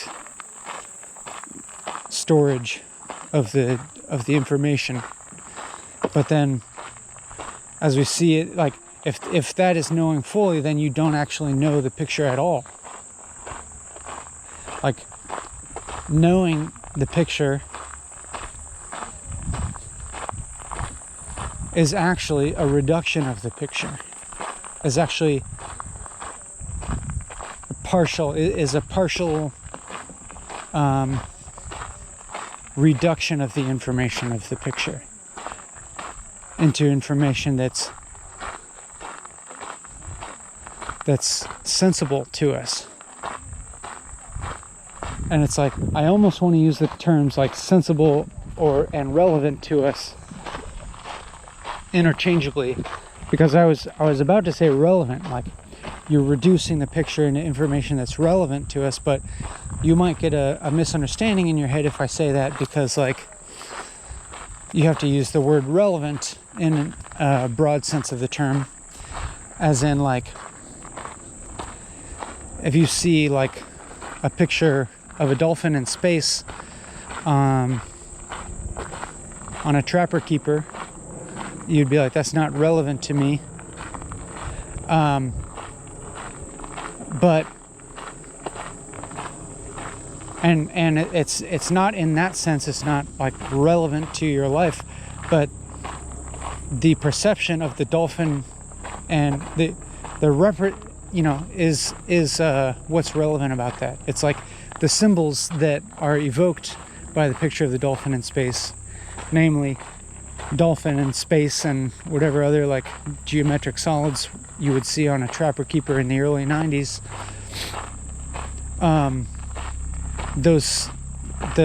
That which is sensible on the trapper keeper are those symbols. And so I'm saying that's relevance is that which is sensible to you. So like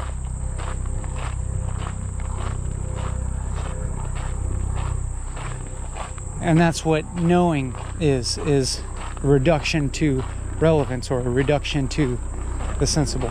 That's what sensing is, a reduction of the complexity. And the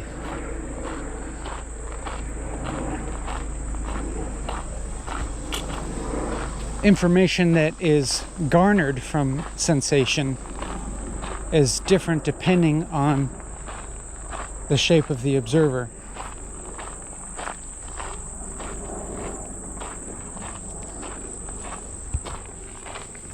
For instance, when you're like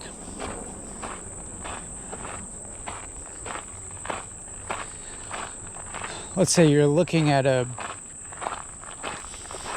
picture as a human,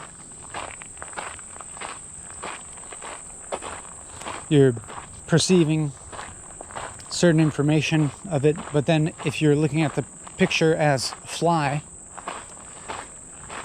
you're probably not getting any of these same symbols. I mean, unless maybe it happens to be a photo of something that like appears very sensible in a fly's vision. I don't know. It's like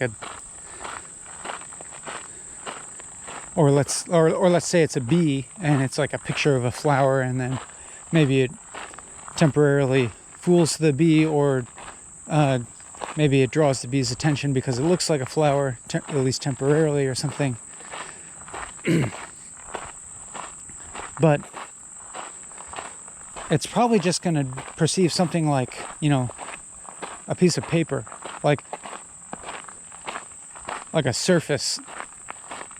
But there's probably a better example. For instance, or like you have a book on your shelf and you perceive it as this book with all this knowledge in it, but then you've got some silverfish infestation, and the silverfish are perceiving it as food because they can eat it, and the words don't mean anything to the silverfish, except to the extent which, like, I don't know, the ink on the page might be more or less nutrition to them than the page itself. I'm sure there's better examples I could come up with.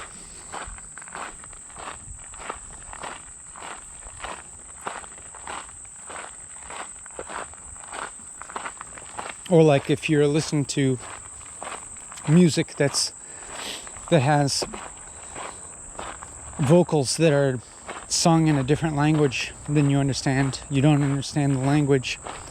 You're able to perceive the melody and harmony and rhythm and sensual aspects of it, but someone else who understands the language is probably perceiving the song in a different way because they understand the lyrics, or have a different musical syntax owing to a different culture that they're coming from.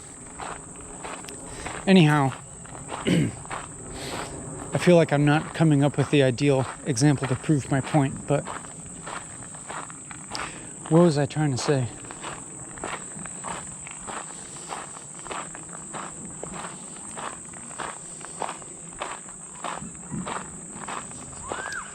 What was I trying to say?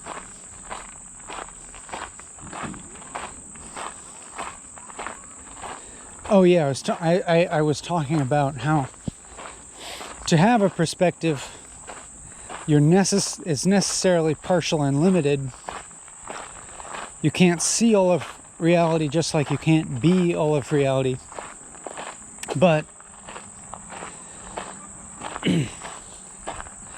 and so the question comes, well, why? Why am I specifically who I am and not somebody else? Why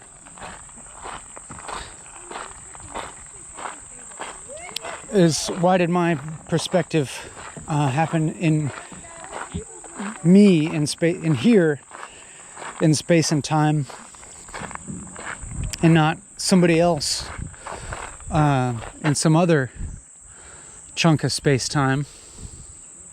Or why not the turtle that's over there?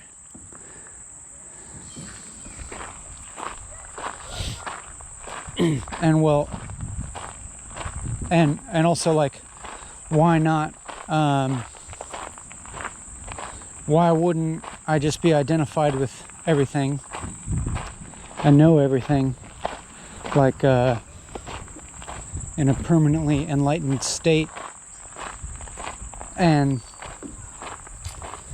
well, like I said before, like, to be everything, there's nothing left to perceive or sense or do any knowing. And so there can't be effectively any subjectivity or consciousness, I'm saying, without any object to experience. I mean, some people might dispute me on that and say, no, actually you can have pure witnessing apart from any content, which they would say, like, you know, I meditated a whole bunch and I got enlightened and I had this experience of purely witnessing without any content of witnessing, and I was identified with the Supreme Being or something. And I would say that's not true.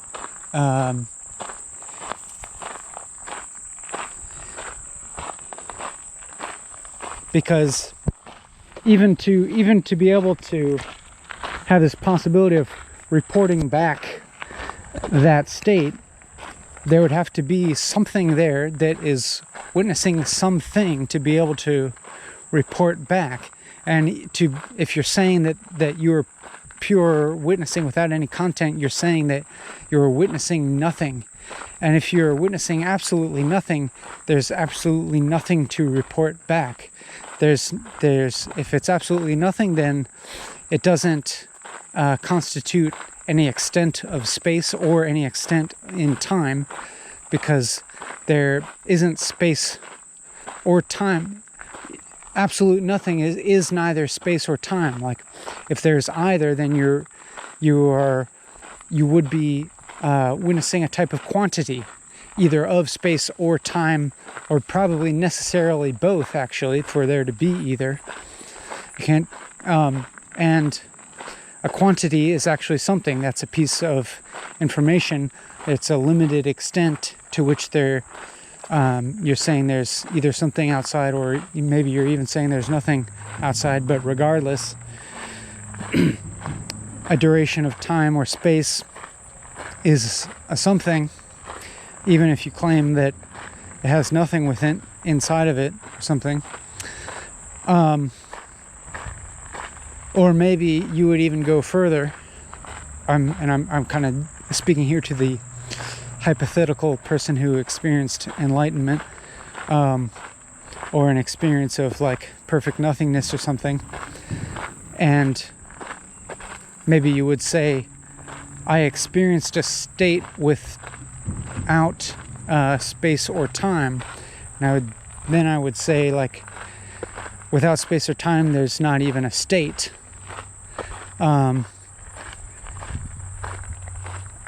And maybe you would go further and you would say, actually, it wasn't a state, it was statelessness or something. And then I would say, like, if you're calling it statelessness, I would say that the term experience doesn't apply, that wasn't anything that can be experienced. Like, because I would say experience, the term, definitionally,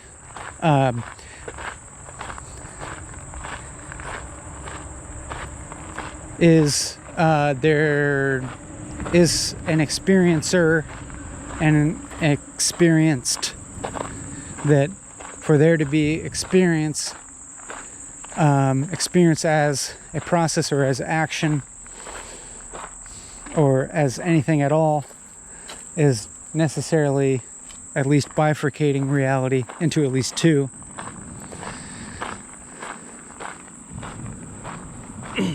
However, that being said, one could emphasize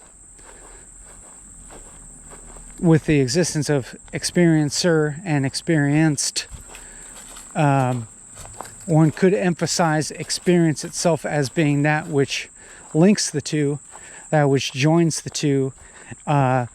You could emphasize experience as the continuity between experiencer and experienced, which I would say that's very legitimate and valid, and even interesting and relevant to note or to observe reality under that frame of mind, that your experience is the link between yourself and other, and self and other are like the two ends of experience, and therefore they're not separate, but that experience is the actual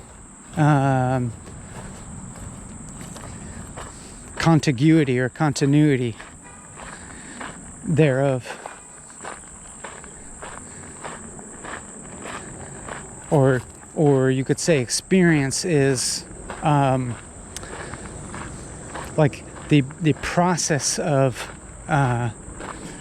the identification of the two, that the two are, that self and other are identical, but only through the communicative action of experience, or that experience is the identificative, it's not a word, is the identicalness of self and other is the process of experience. But it's never completed, because for it to completed the completeness of it is actually identical with nothing, and it's so nothing that there's no experience of that. There can't be experience of nothing, is what I'm getting at. And therefore, it's like experience, for there to be experience is inextricably linked with the appearance of something. For the appearance of something, or the, or for the reality of appearance at all, for there to be anything that appears, it must be reduced, or it must be limited.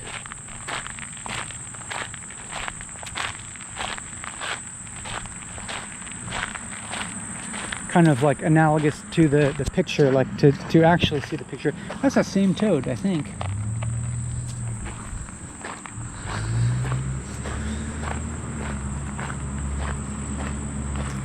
Like you have to reduce the information of the pixels. But that's an inadequate metaphor.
But it's, I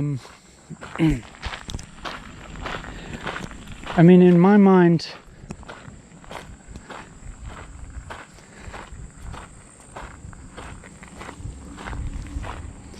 it's natural that the reality that we perceive is isomorphic to the self that appears. And by isomorphic, I don't mean to say that like the world looks like a person, but I mean to say that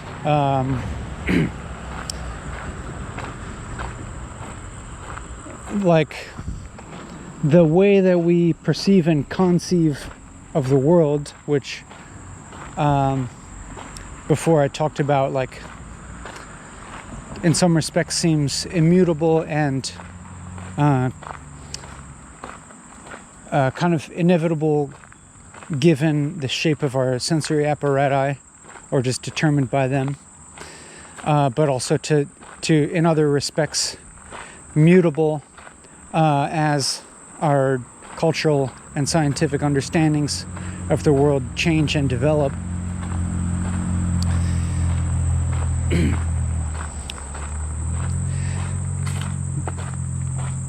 Just to say that the way that we are even able to perceive and conceive of the world is along lines that relate directly to ourselves as observers, like, for instance, our sensory apparatus, but also other characteristics of ourselves, like our size and so on. But then, also I have to go further and state that also, like, how we perceive and conceive of ourselves as observers is also constituted by the same concepts by which we constitute the world.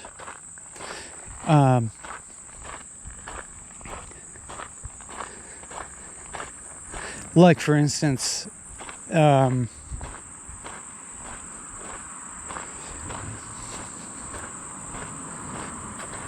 me say, like the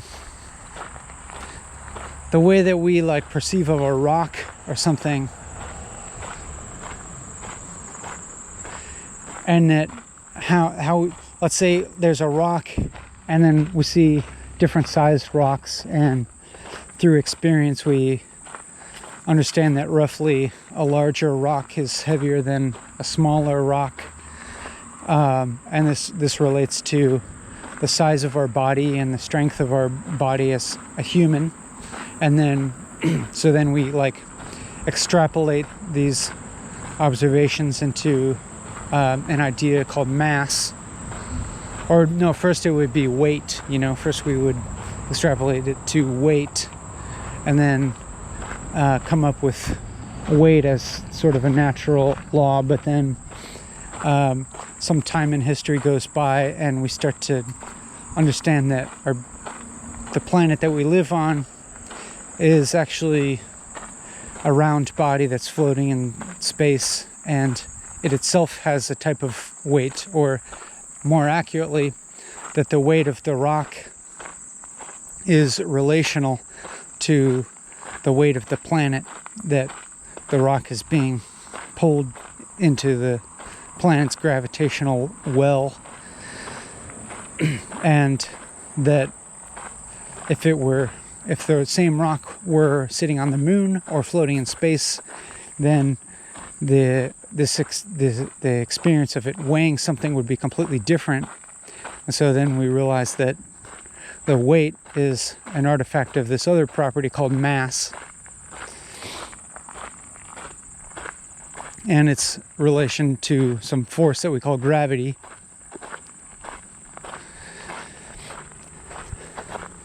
And then once we start going into space, it's important that we have an understanding of these concepts of gravity and mass and momentum,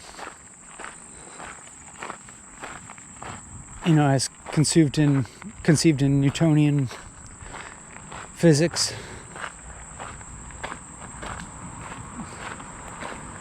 What was I getting at? I'm getting tired here.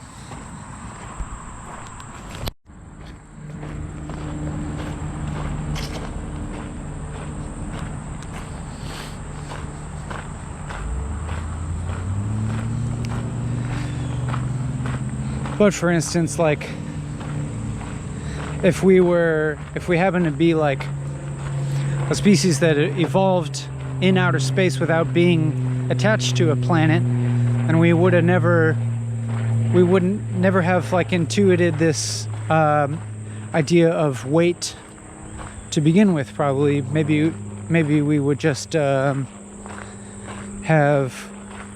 gravitated towards gravitating.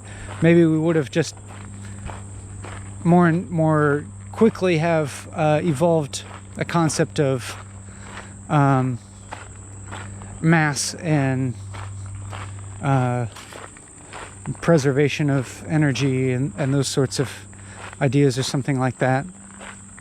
But then, like, as Stephen Wolfram has this example of, if we as observers were the size of planets, then the things that we would be observing on a regular basis day to day would be light that's reaching us from vastly different distances in space, and therefore different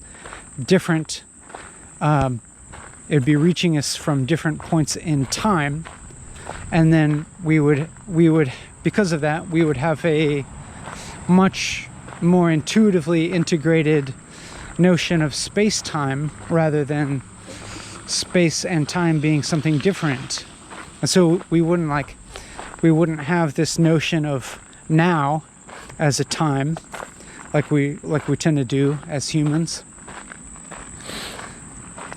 and we wouldn't have this sense of like time being a different type of dimension than space, but we would just like be more naturally inclined to perceive reality in terms of space-time, in even as our normal experience. Whereas now it's kind of like at least for me, like the notion of space-time requires a little bit of abstract thinking on that is kind of like on top of my intuitive day-to-day experience of moving around on the surface of the earth.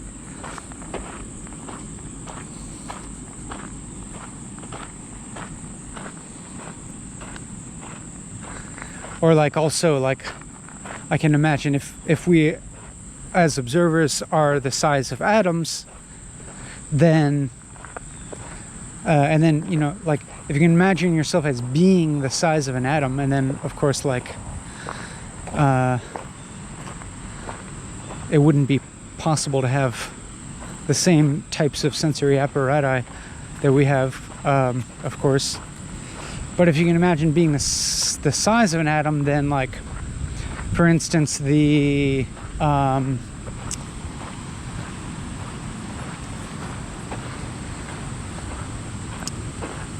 indeterminacy of, for instance, like the electron orbitals would be a close at hand, regularly observed part of, you know, daily experience. And so like that kind of quantum indeterminacy would just be like a normal day-to-day part of experience, rather than having to be kind of like thought about abstractly, or only kind of like indirectly intuited from double slit experiments and so on and so forth.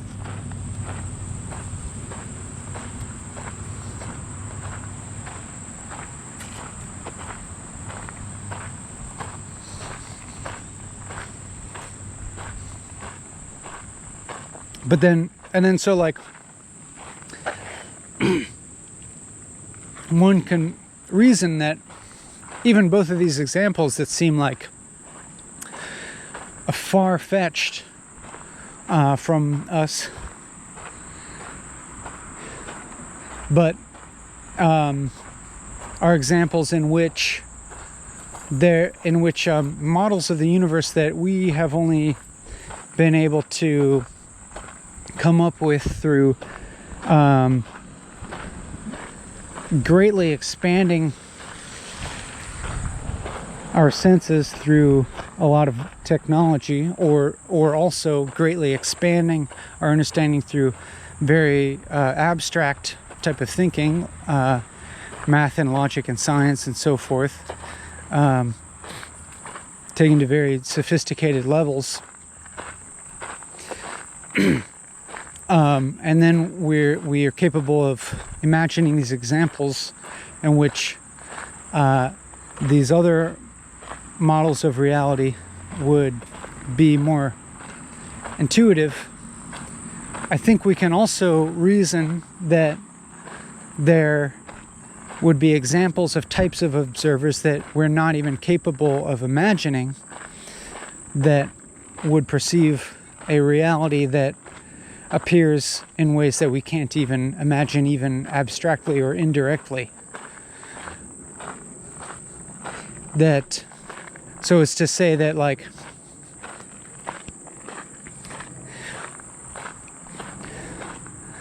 so let's say like what you and I can perceive or even imagine of as an observer is limited, right?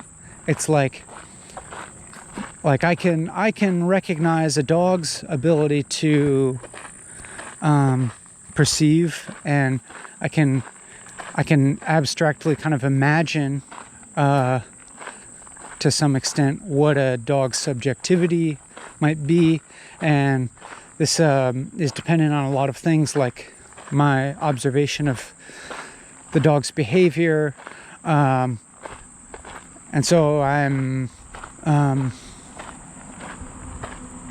of deducting from its observed behavior that like it experiences some like emotions that are similar to humans and mammals, but then it doesn't have the same type of conceptual abstract thinking that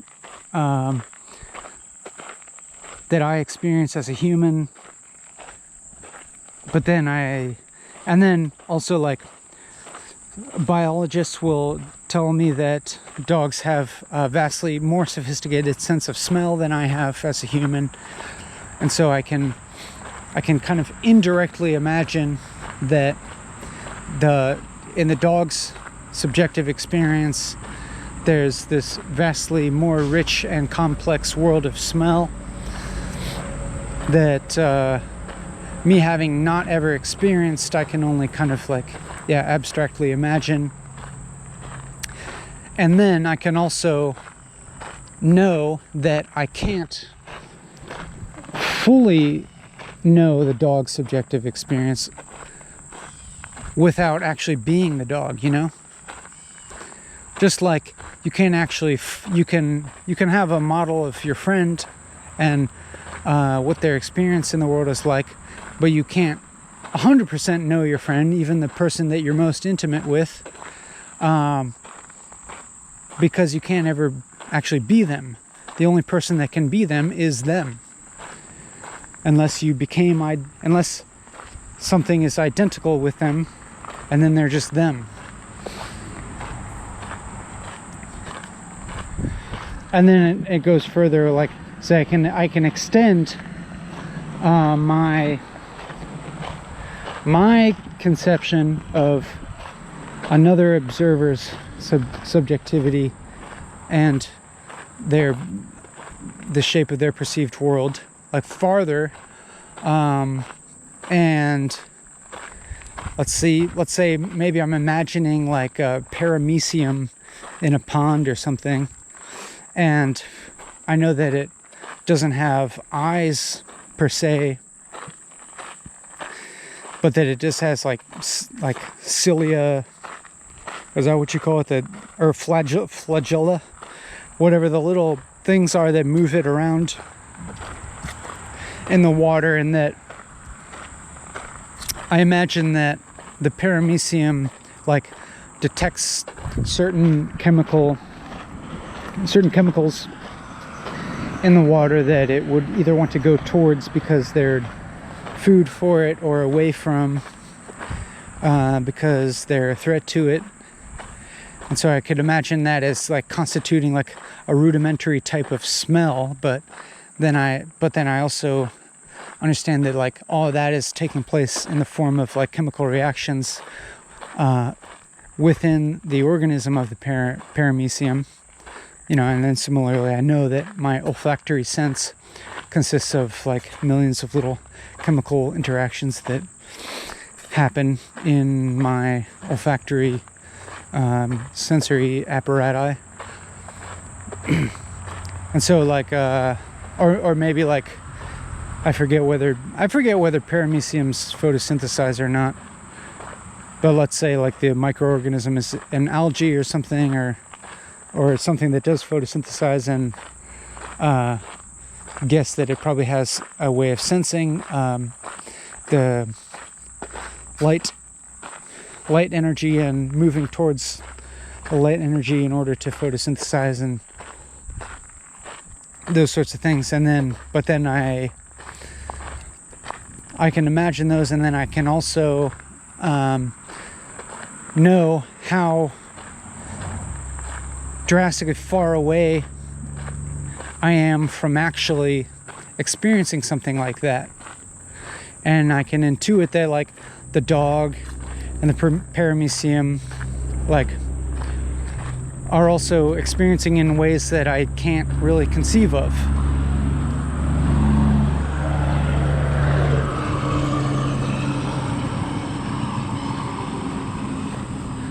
well, let's say we take it like another step further, and it's like a virus or something. And I know I talked about this last episode, but it's coming up again. And like conceptually, in my understanding of what a virus is and how it interacts with its environment, I can conceive of it all within the terms of chemistry and chemical reactions, and I can kind of like mentally account for a virus in the same terms that I account for non-animate matter as chemicals, as behaving in terms of chemical reactions. And so like in this sense, it's like there's like, it seems like there's sort of a line I could trace between like nearest to my experience and most distant to my experience, that would be like something like there's me at the center. I'm you know, definitionally myself is the closest to my experience, and then there's like another person who I know really well, who I like a lot, who I understand to be very similar to me, and then I would think of that as the next being, that's the next observer that's very close to me. And then maybe there's a person who I don't like, or who I can't even conceive of how they think the way that they do. So for instance, like there's like I don't know, like a person who just like sees the world and sees politics completely different than myself, and I have a hard time wrapping my head around how could they actually see the world that way? Like, don't they see the world? Like, don't they see what I see? If they could see what I see, then they wouldn't have those political views or whatever, or they wouldn't have those religious beliefs or whatever. And I think it's because they can't see what I can see or something. But and then like that confusion results from the fact that I think that well, don't they have eyes? You know, it's like, do you not have eyes? Like, you can't see what's happening in the world. How could you think that way?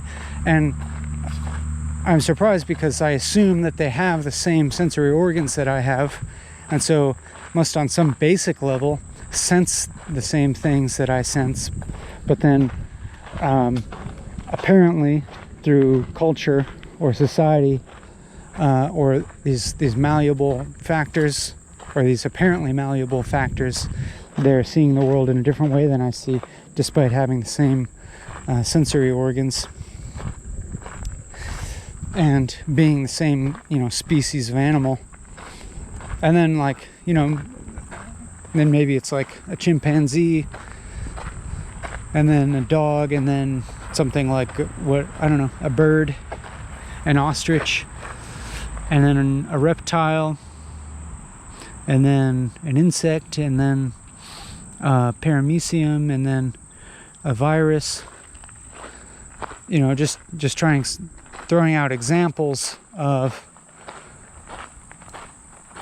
what I would think of as observers in order of increasing distance from my experience. That is like, there's a turtle on top of a turtle. That's cute. Yeah.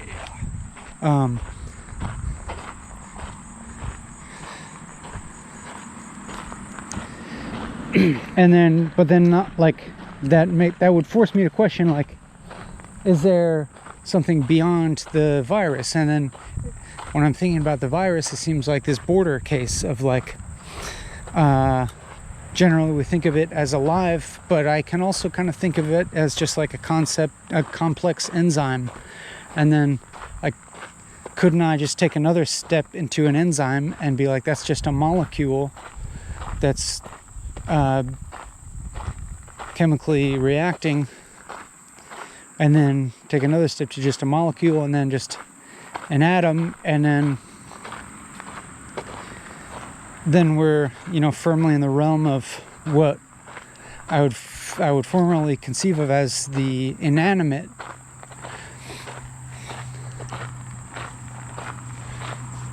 But if I think of the inanimate matter, and like, let's say I even like think of like something that's well within my sensible experience, like a rock, so sort of the pinnacle of inanimacy as far as my experience is concerned. I think I would like, if I were to describe its subjective experience, or to imagine its subjective experience, just like I've been trying to imagine the subjective experience of these other observers that I observe, then I would say like the rock is as close as I can think of to nothing in terms of experience. That is, I can't imagine that it would have a self-conception. I can't imagine that it has anything like an experience of time or space, and then it would follow to say I can't imagine it having anything like an experience at all. In fact, I would conceive of the subjectivity of the rock as being that nothing that I was talking about before, that I'm saying it's impossible to experience. However, it's like we did kind of get to the rock through, continuous extension of like what the definition of an observer is. Like there wasn't a dividing line between something and nothing in terms of experience.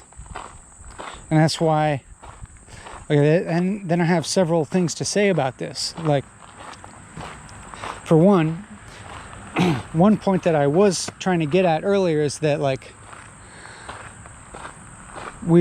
I would have to suppose that there are forms of observers and forms of observation that it's not even possible for me to conceive of.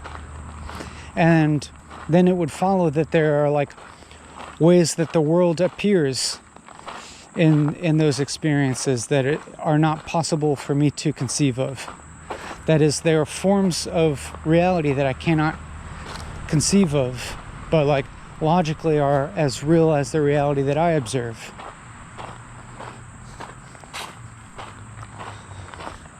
But which I am nonetheless like, in some sense, connected to. In the same sense that like, I can kind of abstractly imagine myself as being reincarnated as a dog. And if I can imagine myself being reincarnated as a dog, I can imagine myself being reincarnated as an ostrich, and then as a lizard, and then as an insect, and then as a paramecium, and then as a virus, and then as an enzyme, and then as an atom, and then then as a rock, or then as like everything / nothing at the same time.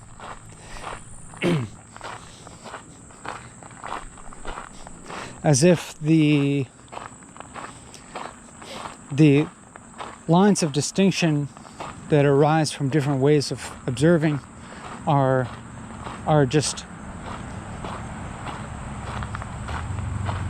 in some sense, like, in the specific sense, arbitrary. Like maybe that's a question of like, okay, like conceptually it seems almost arbitrary that I am identified with this particular form right now, which is like a human, and this specific human in this part of space-time. But then it's not so strange if I consider that my entire conception of reality and my conception of space-time is dependent on my particular shape of observation, and that is isomorphism taking place. Then it's like the question of arbitrariness is kind of answered But then kind of remains at the same time. Okay, so like, why am I not an insect in 40 BC in Italy or something like that? And then it's almost as if like the answer is like you are, or like, how should I say it, like, in some strange sense, you are contiguous with all of this reality, even the realities that you can't even conceive of, and the observers that you can't even conceive of.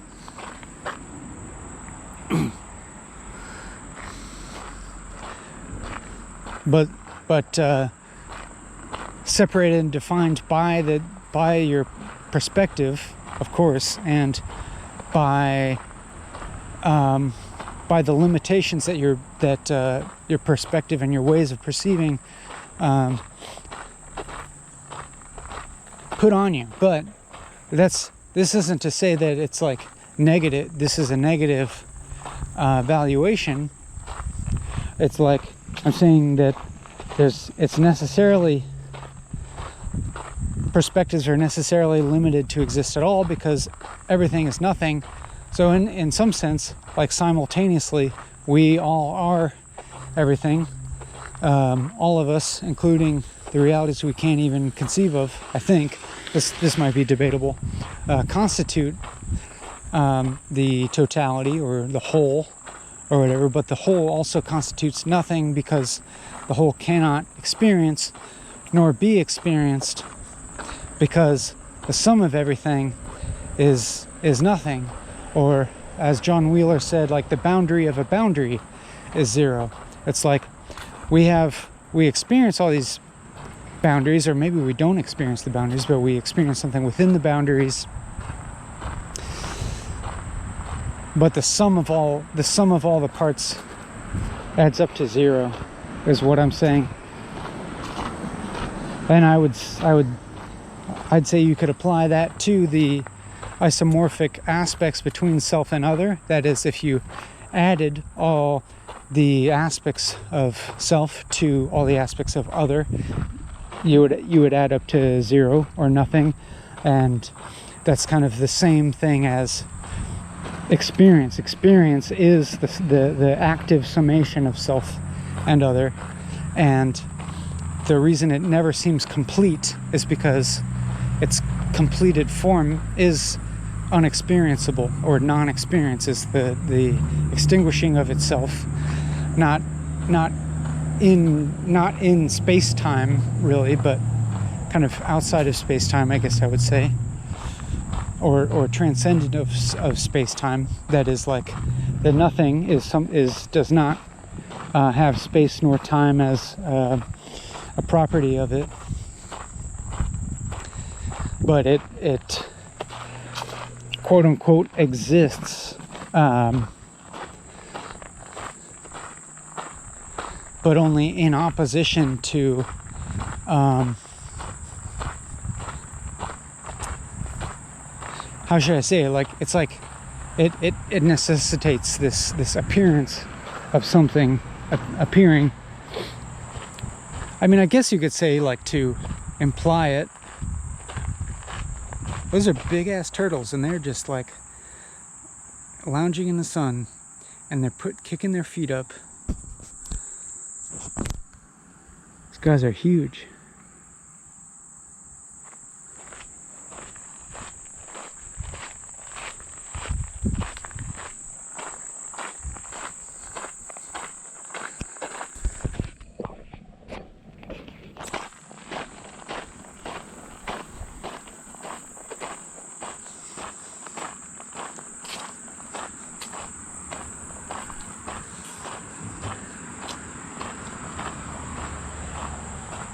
Well, you know what I'm trying to say is, like, nothing, like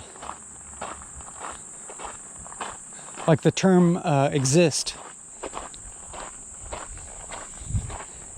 starts to, it becomes an inadequate term for when you're talking about whether nothing exists or not. It's like it both does and doesn't, or if it does, then it doesn't, or if it doesn't, then it does. You know what I mean?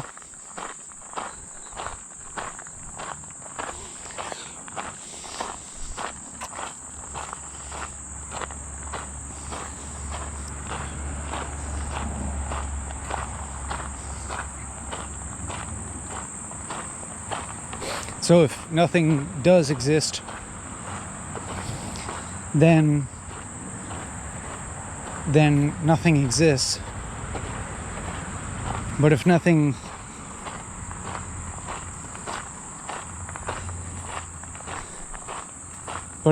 doesn't,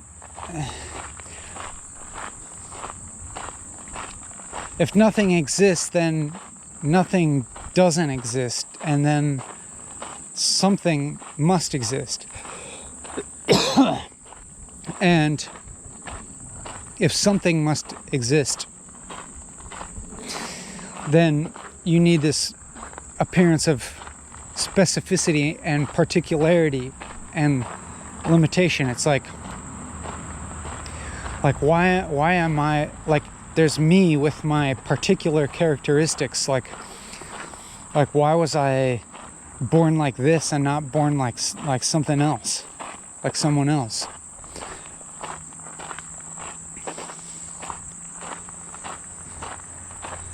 And so it's like the particular characteristics of my existence seem metaphysically arbitrary.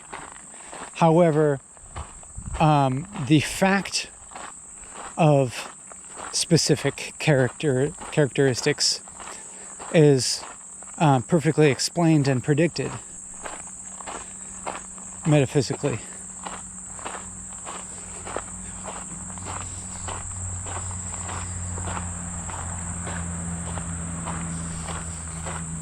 And this is something like, this relates to something I've thought about art or aesthetic experience as kind of if an aesthetic experience or expression can be thought of as a microcosm of reality, which I think to some extent that's mainly what we're viewing it as. Maybe or maybe not, but regardless,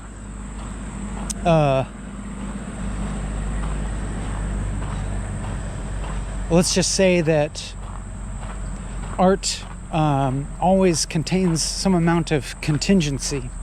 That is, it has form or content or whatever that seems like it is a particular way. It has particular characteristics that very evidently could be otherwise, could be different, and so it always seems like what's evident is something that you could call arbitrariness in art, or you could call contingency, and you get this feeling like, oh, it's I'm witnessing something that's like a very particular way that I wouldn't necessarily have predicted it would come out this way, and I can also imagine it being different along some variables and still have the same effect, or still transmit the same meaning or non-meaning, however you will.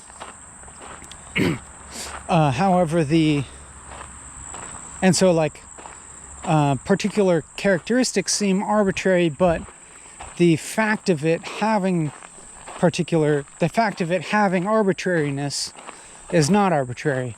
Or to say that, like, it having contingency, the aspects of itself which are contingent, but the fact of it having contingency would almost be like predicted, and maybe even a necessary a necessity for it to be art experientially, or to have aesthetic impact in our experience.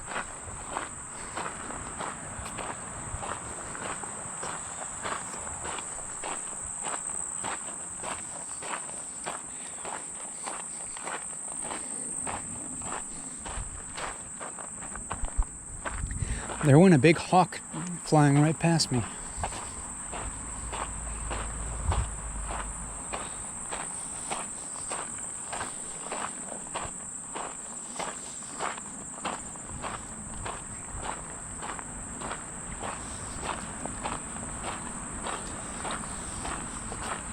And so it's kind of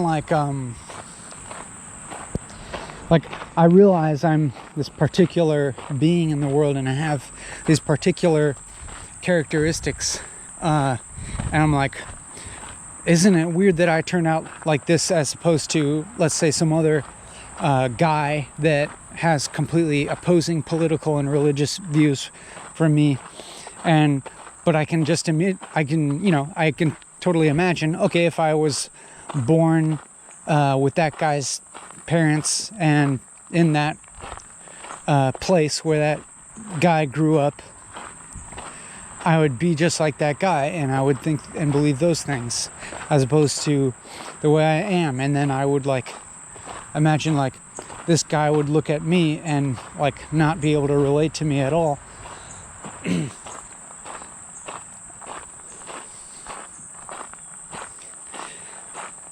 And so I'm like, yeah, it does seem like who I am, the characteristics that make up my identity seem so arbitrary and so completely dependent on the fact that I was born where I was and when I was, and around the people who I was, and around and from my parents, and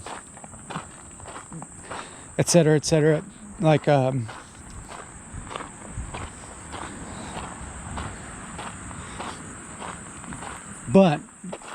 then that quality of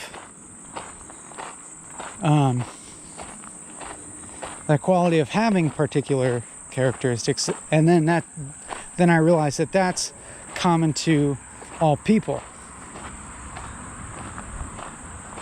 and then that's I can think of that as a unifying aspect between myself and all people, that we are different. And then we get into this whole liberal humanist 1990s propaganda or whatever.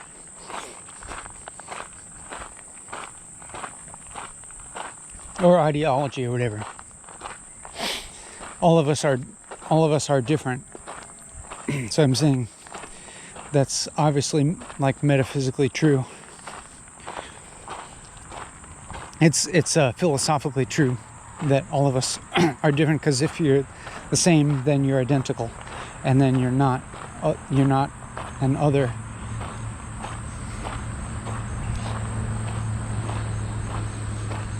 So that's kind of a form of tautology, is what I'm saying. It's tautological that we are all different from each other.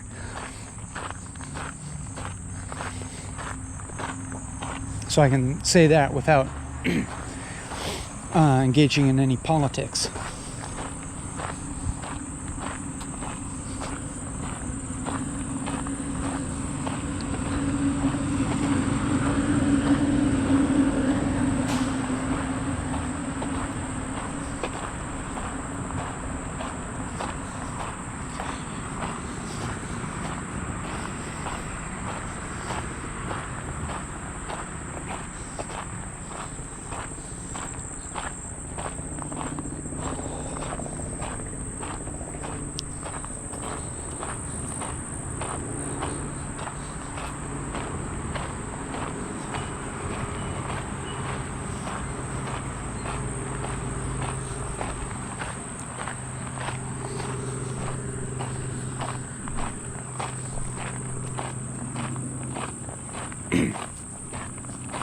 But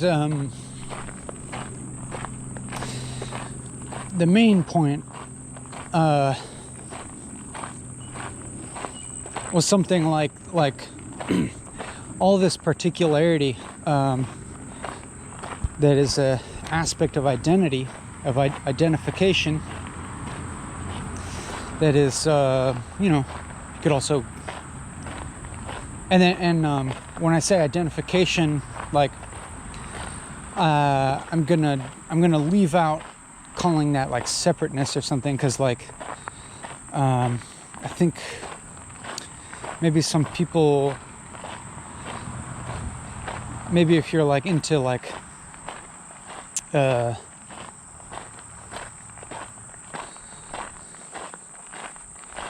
Advaita Vedanta or something, or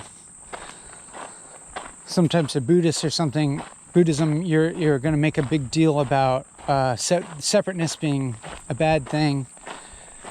That like the feeling of separateness is the feeling of incompleteness, and you have to see beyond that illusion to see that actually you are identified with everything, or generally some variation of that, or to like you're supposed to have some kind of realization all of a sudden that you the subjective and the objective are identify with each other, because separateness is bad. But I think I kind of disagree at this point.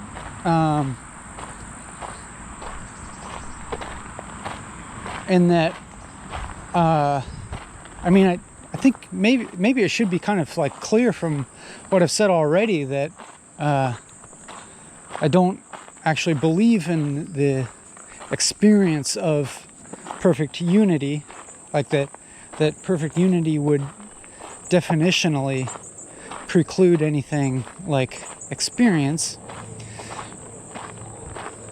because like kind of the implication that all this spirituality like has is that like that this is something that the person can attain or the person can experience, but I think it's like a contradiction in terms. Like the person can't actually experience not being a person, or that for there to be experience, there's some form of identification. I think, maybe like open to being wrong, or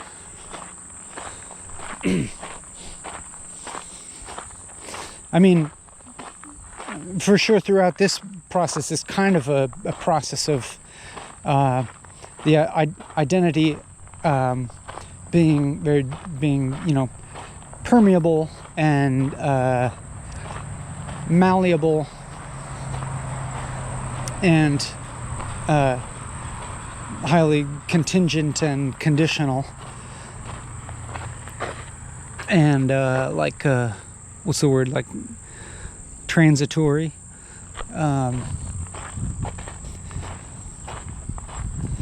However, the point I was trying to get at is that like I say, like identification is necessarily wrapped up in all these particular characteristics and having a perspective and it being limited.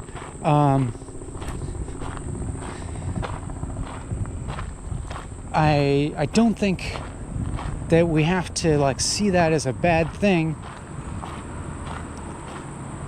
For one thing, like the way that I was talking about before, like that's necessary for there to be experience at all, but also that experience can be conceived of as the continuity between self and other, that experience itself is kind of like the unity in process, if you will. But furthermore, I think like that individuation can be thought of as the unity expressing itself.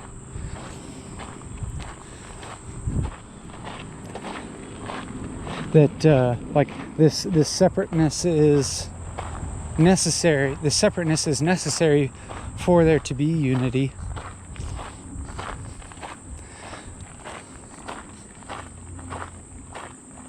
But that the unity is something. How should I say it? Like it's both ever present and eternal, and everywhere. It's everywhere all the time, and simultaneously like never quite here. You know what I mean? Like in the same sense that like I say like nothing exists, and when I say nothing here, I'm using it interchangeably actually with unity, because I'm proposing that perfect unity precludes experience and precludes space and time.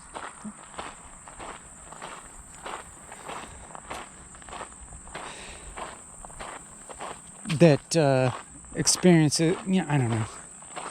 All these words are becoming a jumble. They're becoming indistinguishable from each other. Like everything is starting to mean everything else now.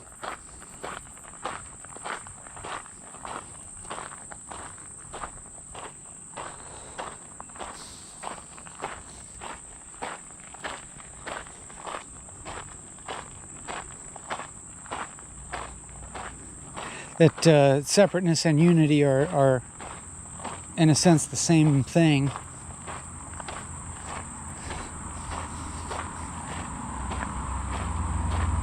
Like Chris Langan uses this term syndifionesis, meaning that difference and sameness imply each other or necessitate each other. That is, if you have two different things, the fact that they are two of something implies a substrate that they both exist on that is the same, or as in like just the idea of multiple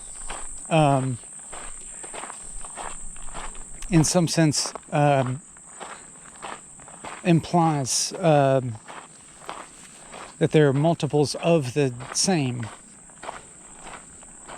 Like it's almost like kind of so obvious that it isn't anything. Like or then but then also like the concept of sameness implies that it's more of something. Like if I'm saying this apple is the same as that apple, then I'm saying like that's more apple. And therefore, because I'm saying they're the same, then I'm saying that they're different, and then they're not each other. So, like, for me to say that one thing is the same as another thing,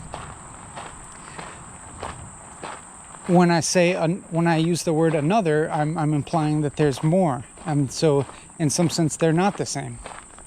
But then, if I'm saying that one thing is different from another thing, it's implied that by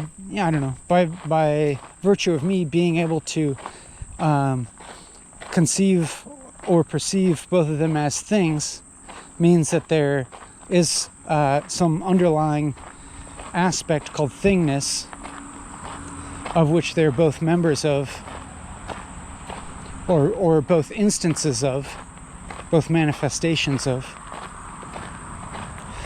I don't know if I'm saying this very convincingly, but it's it's not a new idea that like oneness and multiplicity kind of contain each other within themselves.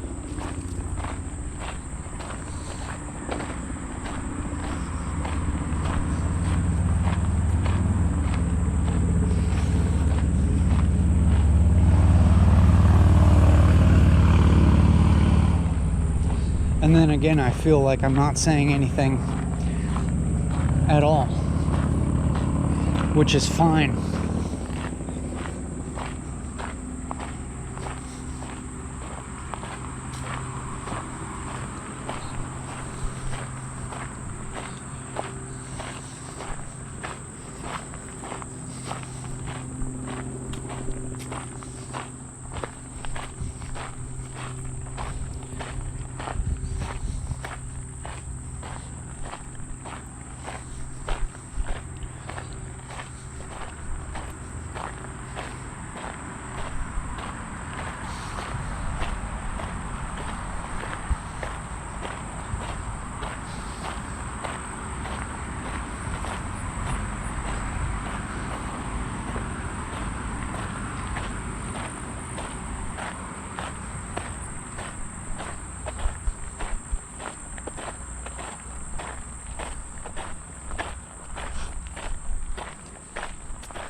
It says, you know, I've stopped now.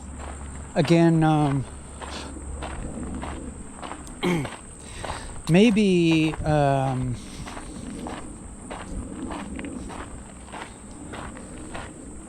in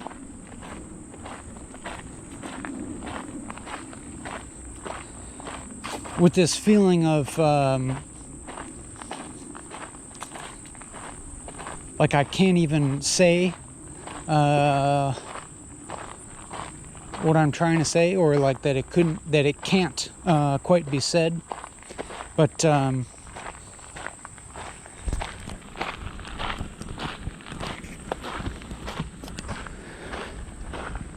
for one, ostensibly, there's nothing that I am trying to say. Ostensibly, I'm just here talking.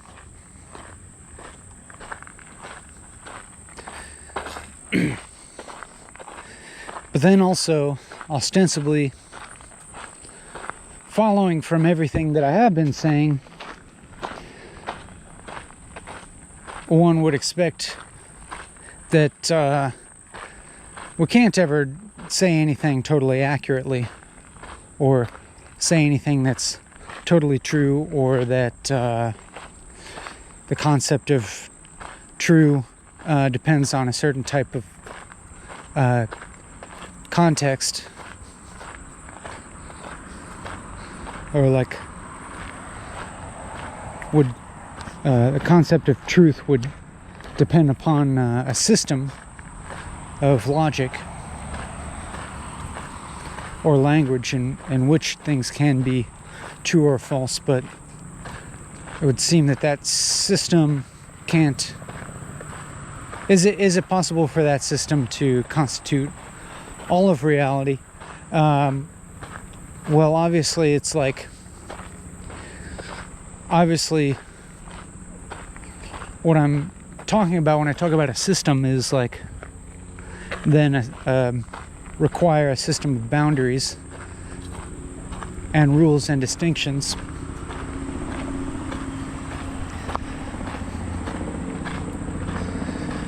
Which would kind of like, to the extent that there are boundaries and rules, it seems like they would necessarily not be the only possible boundaries and rules. Like the same for an observer. If an observer or the act of observation can be thought of as a system with boundaries and symbols and perceptions and conceptions that relate to each other in a web of interrelations that have boundaries and distinctions.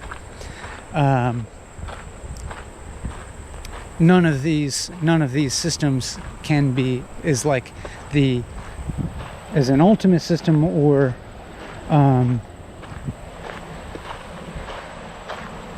the only system, and it's always even implying within it other possible systems, like the other observers that I observe in my observation, all of which are necessarily different than myself. And then all of that is implying maybe an infinite possible arrangement of systems of observation.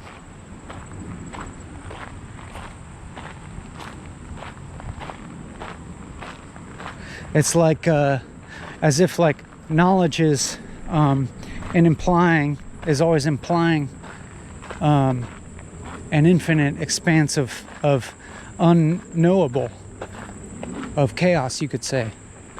Chaos in the sense of like the nothingness of the unknown or something.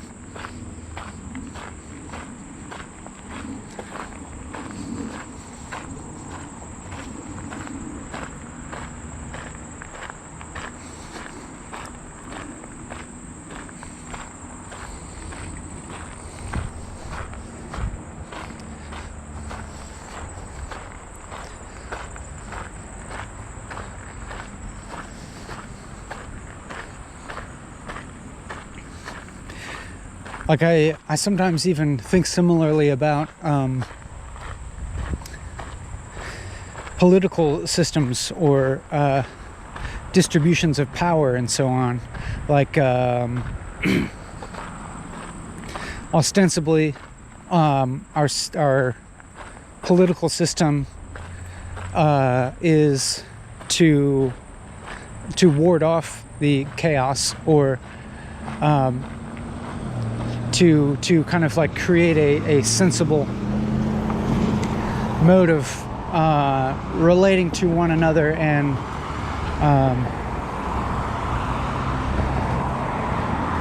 maybe distributing power and so on and so forth,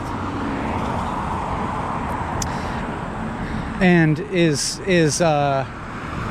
something that is like taking the place of chaos or preventing chaos that would ensue in its absence, but or anarchy. But I actually would say that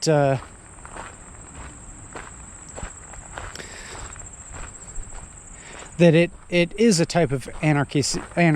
If anarchy is chaos and like if it is a potentiality of all possible power distributions, and well, I don't know how much people would agree with me that that's what it is, or like, I mean, the idea is that it would be a total absence of power, but then I don't think that that's possible or really even quite conceivable, actually.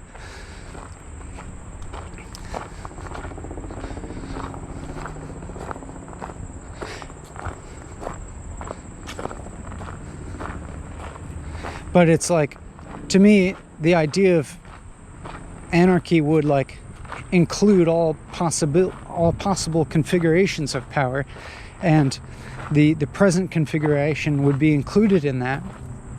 And so I would call this an instance of anarchy. Every political system that we experience is one instance of anarchy already like in place, which isn't to say anything good or bad about either the political system as it stands or anarchy as it stands. It's just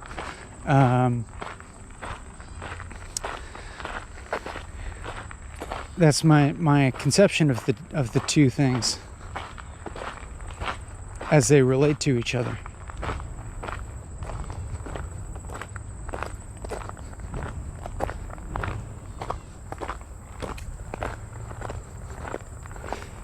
I think that I think that probably what most people are thinking of when they think of anarchy is a different distribution of power rather than the potentiality of all distributions of power. A different distribution of power that has some kind of particular characteristics in their mind.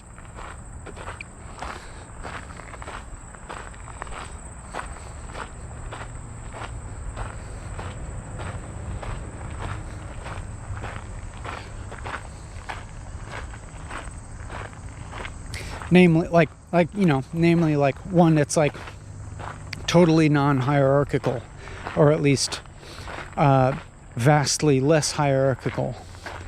But then, in order to have a vastly non-hierarchical distribution of power, and that state would be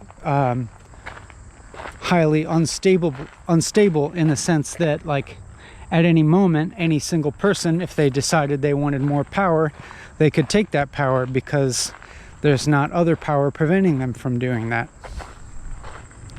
And so it's an unstable state, I think, in the sense that a vacuum within our atmospheres. So it's kind of like people say there's no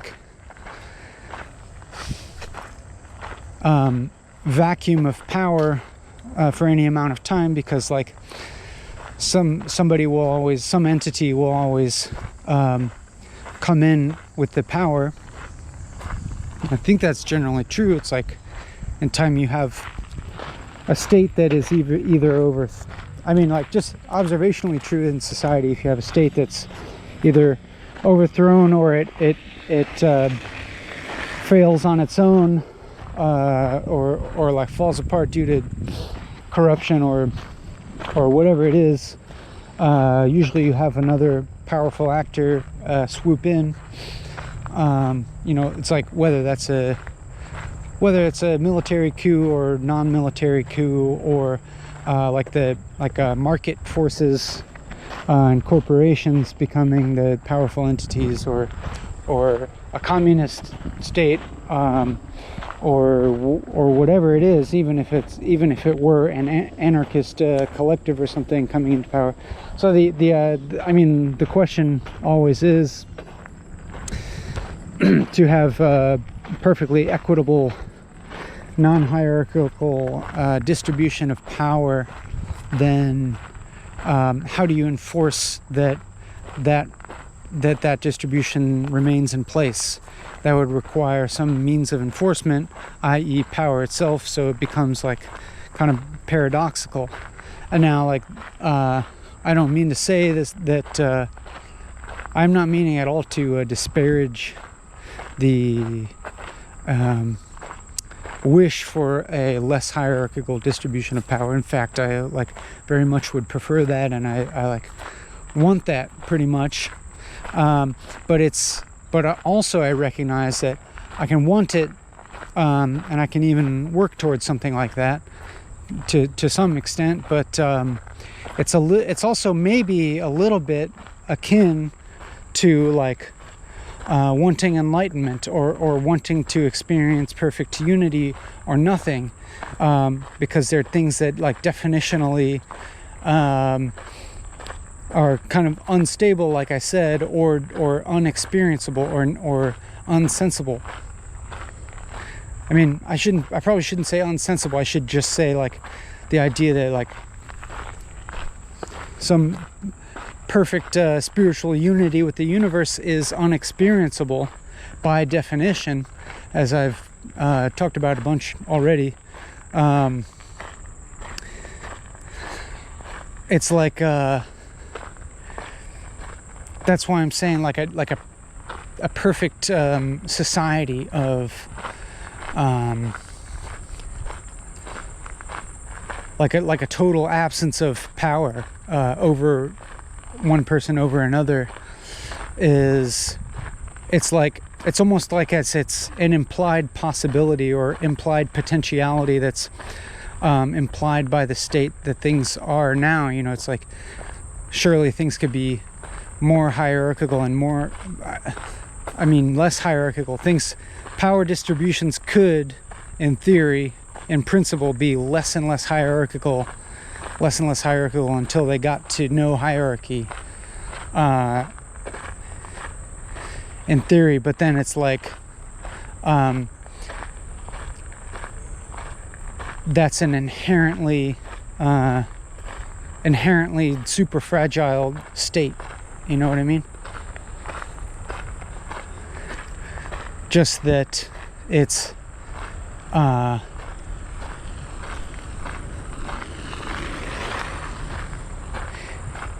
immediately destroyed by one person like picking up a stick, that sort of thing, and wielding it against another person.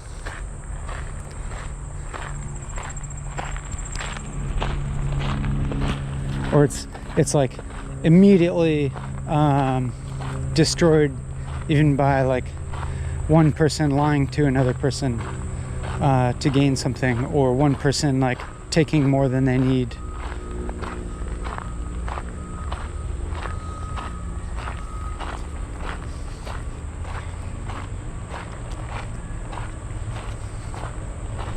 So it's almost like I want the impossible. And I do. I want the impossible.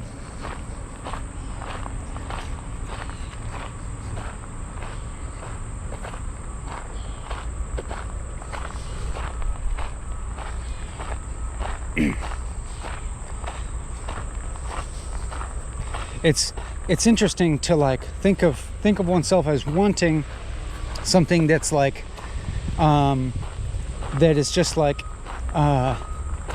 inherently impossible, like even in principle, like it's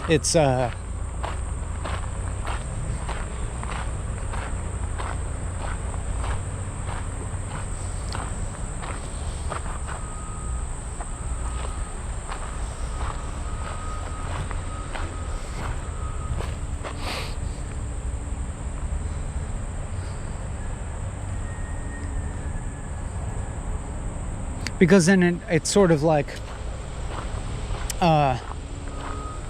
puts in perspective even this action of want, or like in this particular case, like the action of like political desire.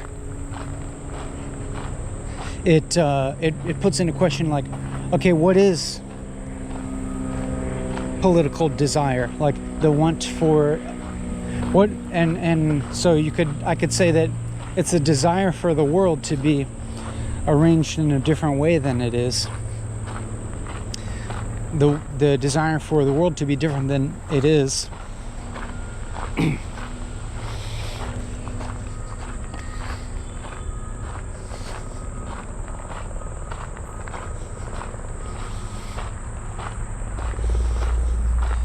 And then I have to realize that desire will necessarily be different than the way somebody else currently desires that it be. It'll inevitably differ very largely from the way that a vast number of people desire the world to be.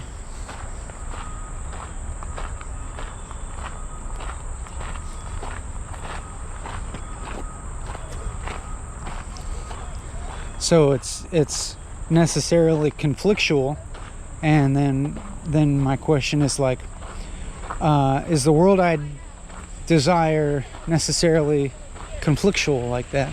I mean, listen, everybody And then I'm like, yeah, maybe the world I desire does include conflict. And then I think about it more, and it's like, yeah, it's I can't actually conceive of a world that does not have conflict. No, that wouldn't seem like a world that's desirable to live in, one without any conflict. Because it's almost like, I don't know, maybe like it seems like it is an inherent aspect of being among other beings. Like even, if you observe the natural world, it's like living organisms are constantly in conflict with each other. And then you can always say like, well, Mother Nature, it knows, what to do or whatever. Like,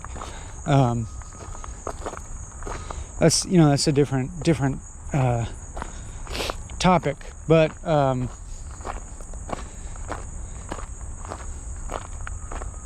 anyhow, what I was saying is like,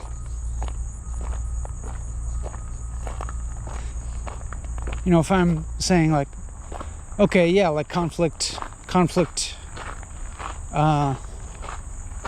is kind of necessarily a part of the world, a part of there being beings that like have subjectivity and agency and so on and so forth. And then I'm like, okay, so I guess it's like, how does that differ from the world that I see? And it's kind of like, well, I want there to be less intense conflict or something, or like less violent conflict. But another question about political desire, I would say it's kind of like it's always located in between these two poles. One of which being like perfect idealism, and the other one being like how people would describe as like the real politic of deciding to reckon that ideal with the way that the world is, and the real way that it could get to that ideal. And like these two poles are necessarily like linked, and people have to move between them. So like on one hand, let's say you have some ideal world, and no matter what it is, you have an ideal world. It's not the same as the world that currently exists, and so logically you ask yourself, okay, what can I or we do to achieve progress towards this ideal world? And trying to be realistic. Okay, what can I really do to move towards there? And then comes in the real politic aspect of like, okay, I have to interact with the world as it is now in order to make any progress towards this ideal world. And then that inevitably involves compromise. So it's like, okay, then I need to, for instance, like then I have to participate in the political system as it stands, and that involves compromise because I can't effectively participate it without like behaving in certain ways that disagree with my ideal. So like it's kind of like, on one hand, if you are completely focusing on the ideal, then you can't participate in the world that you're in. You can't participate in the world as it is if you're completely if you're trying to behave completely in accordance with your ideal. Like, to the extent that you have an ideal, it necessarily differs from the world as it is, and so you're kind of barred from participating in the world as it is if you're acting on your ideals. But then, on the other hand, if you are, to the extent that you are thinking about realpolitik, I don't even know how you pronounce it right, I just read it a million times without ever hearing somebody say it.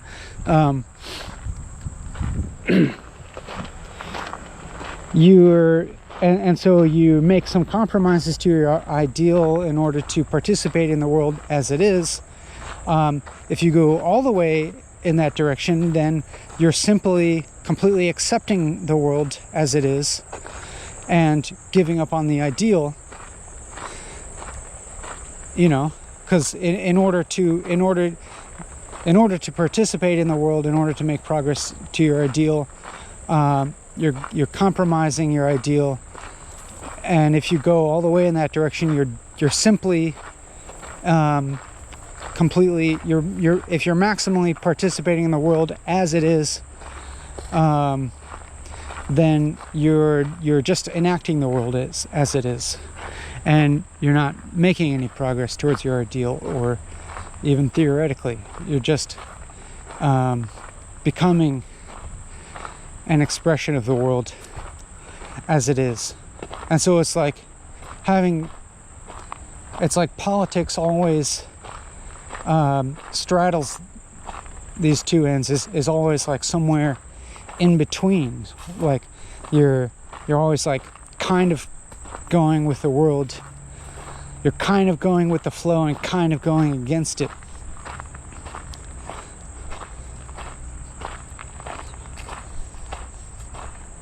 I think.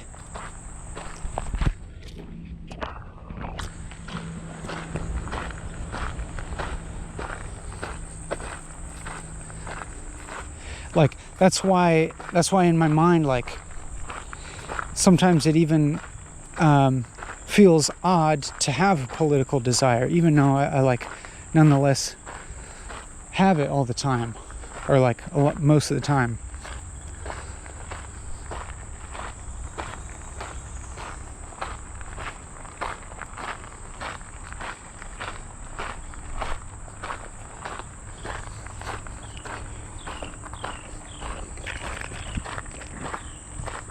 It feels odd because like for one it's like what is the point of me wanting the world to be different than it is outside of my own actions, like let's say and it's like it's true I like see somebody do something horrible, and then I'm like, I want for people not to do horrible things like that. I want for governments not to do horrible things like this. I want for like militaries and corporations, and I want for any powerful entities not to do horrible things like I see them doing. And then I ask myself, okay, like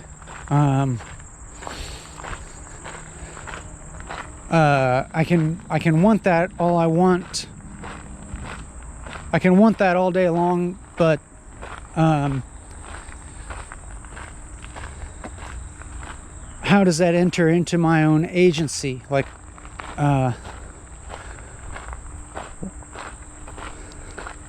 what do I do towards that end? And it would seem like it would make sense to kind of like integrate those desires into my action, or like into myself in a sense, in a way that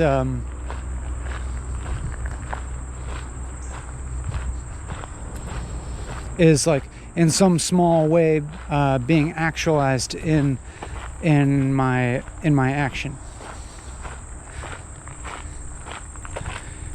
That like in some small way it's like I'm neutralizing some aspect of the desire by actualizing its antidote in my way of interacting with the world.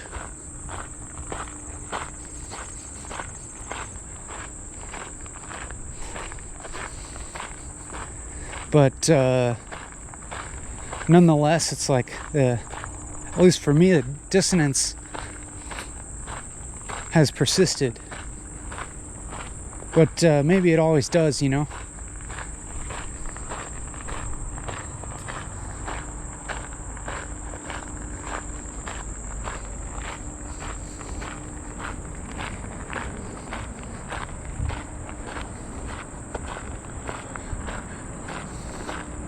But like, it's like, can the things that you hate point you to something in yourself that is a you know, a pointer to how to behave or what to do?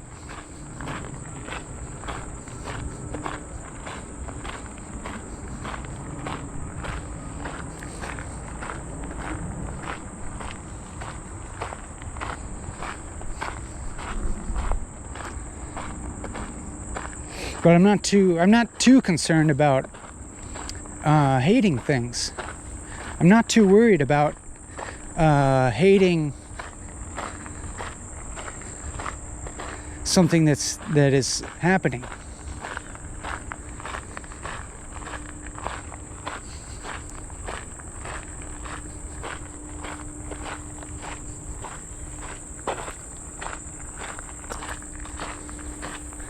I'm not worried about there being some kind of polarity or dichotomy in my experience of like hating when things are one way. I guess there's implied an alternative that is affirmative.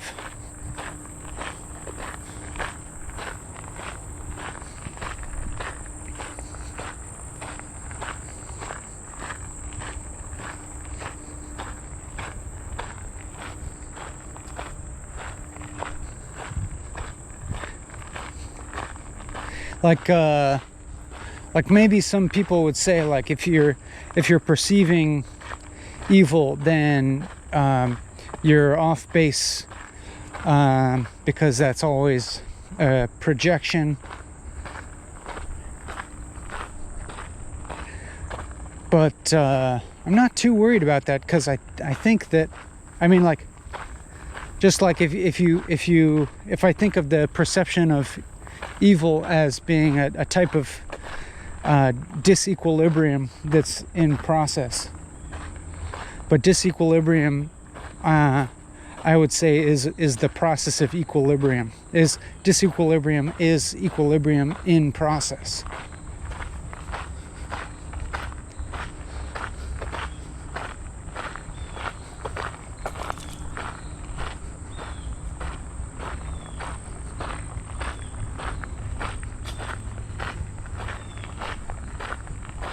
Like, even to have the emotion of hate, like, I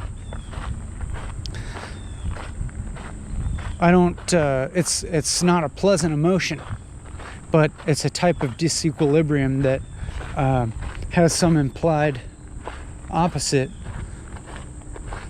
that, you know, hopefully eventually it activates, I imagine. Like, if you know, if this worldview that I'm currently entertaining of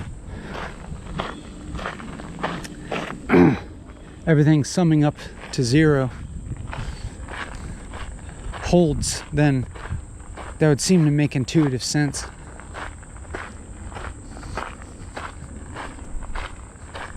I don't know, I hope this isn't getting too psychological, though.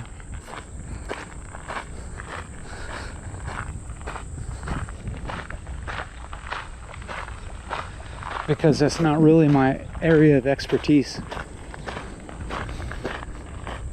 I mean, not that anything else is. But it's not explicitly an area of focus for this activity.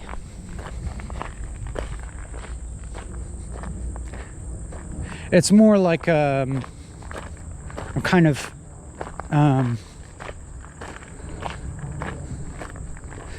just trying to draw some parallels between I guess the social and psychological and this metaphysical model that I'm putting forth, if that's what it is. And I guess, let's be honest, that's kind of what I'm hawking here.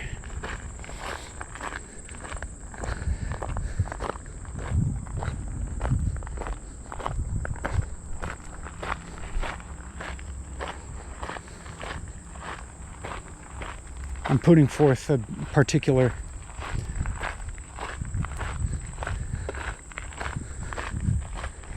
model of reality.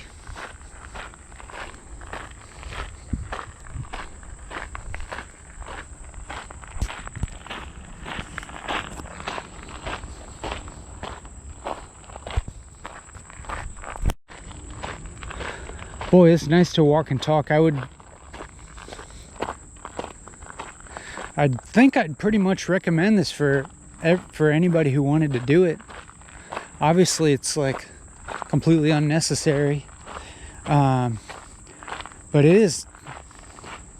I mean, for me, it's nice, especially when you get done with one.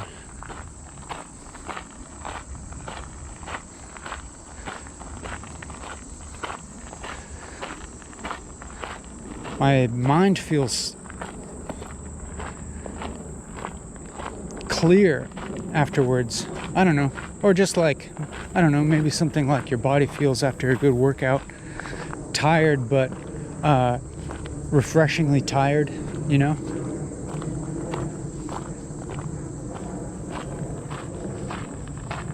And then it's like you're kind of temporarily, I'm at least am like kind of temporarily relieved of the incessant urge to eliminate cognitive dissonance in my mind. Is that true? No. It temporarily relieves some kind of dissonance about trying to like unify my thoughts. And it's not that I unified them all, but it's like I wore myself off in the process of trying.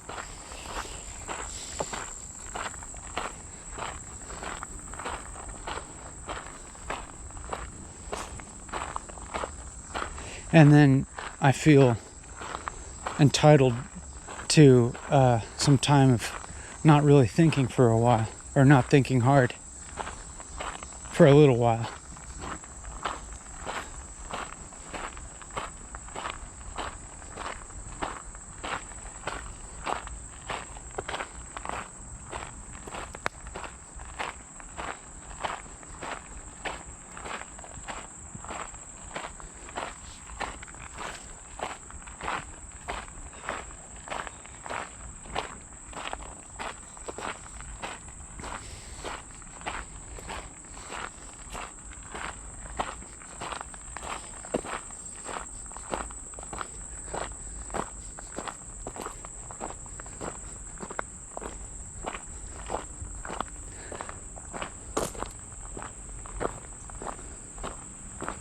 But it is really satisfying anytime I get any indicator that someone is actually listening. And maybe that, I mean, like having YouTube view numbers is, I don't know, maybe satisfying in some small part of me, but then I know that like, well, I can look at the analytics and be like, okay, the average view time is like 3 seconds or something like that.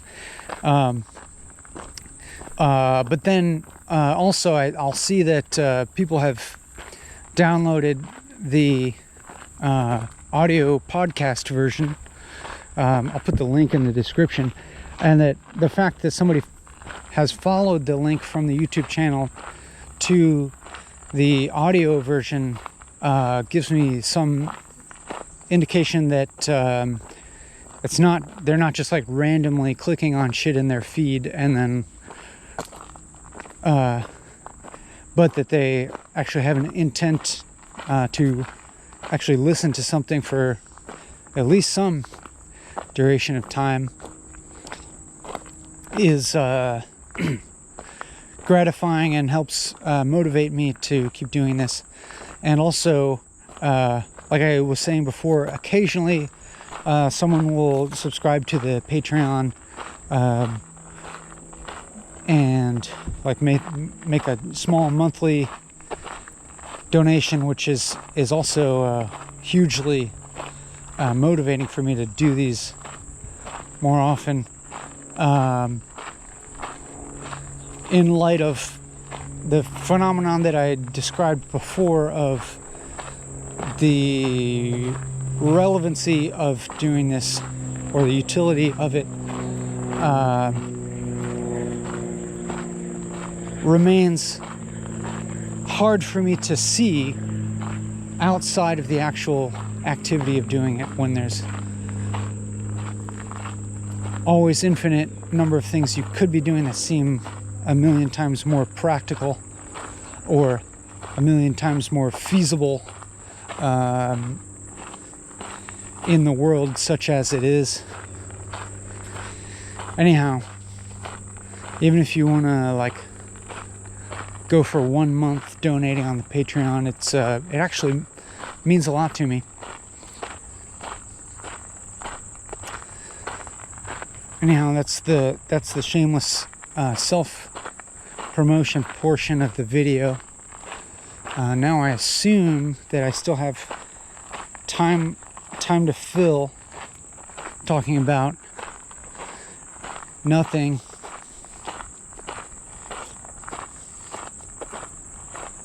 And once again, I'm back at the realization, like having just tried to motivate you to like give me some money. I'm back at the honest realization that there's ideally nothing here for you to purchase, as in I don't know, maybe I can connect this in some certain way between like ideal world and real politic world as it is, in the sense that it's like my ideal expression would be like for you, for everything that I'm saying to be kind of transparent, in that it is like basically a sophistication of nothing, or a particular twisting of something that inherently you already have access to for free, which is your own damn agency and consciousness and ability to think. And so it's like ideally I'm not giving you anything that you don't already have, and I would like to be able to do that for free indefinitely. Keep giving you nothing for free. And then the other end of it is like looking at the way the world is, and that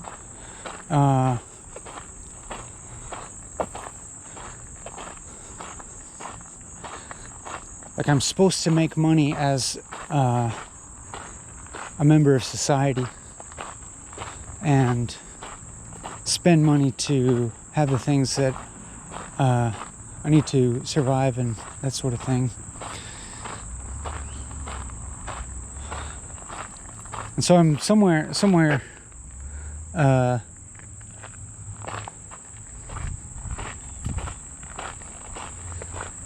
I don't know if I'm really on the scale, because honestly I'm making less money than I spend just to do these things.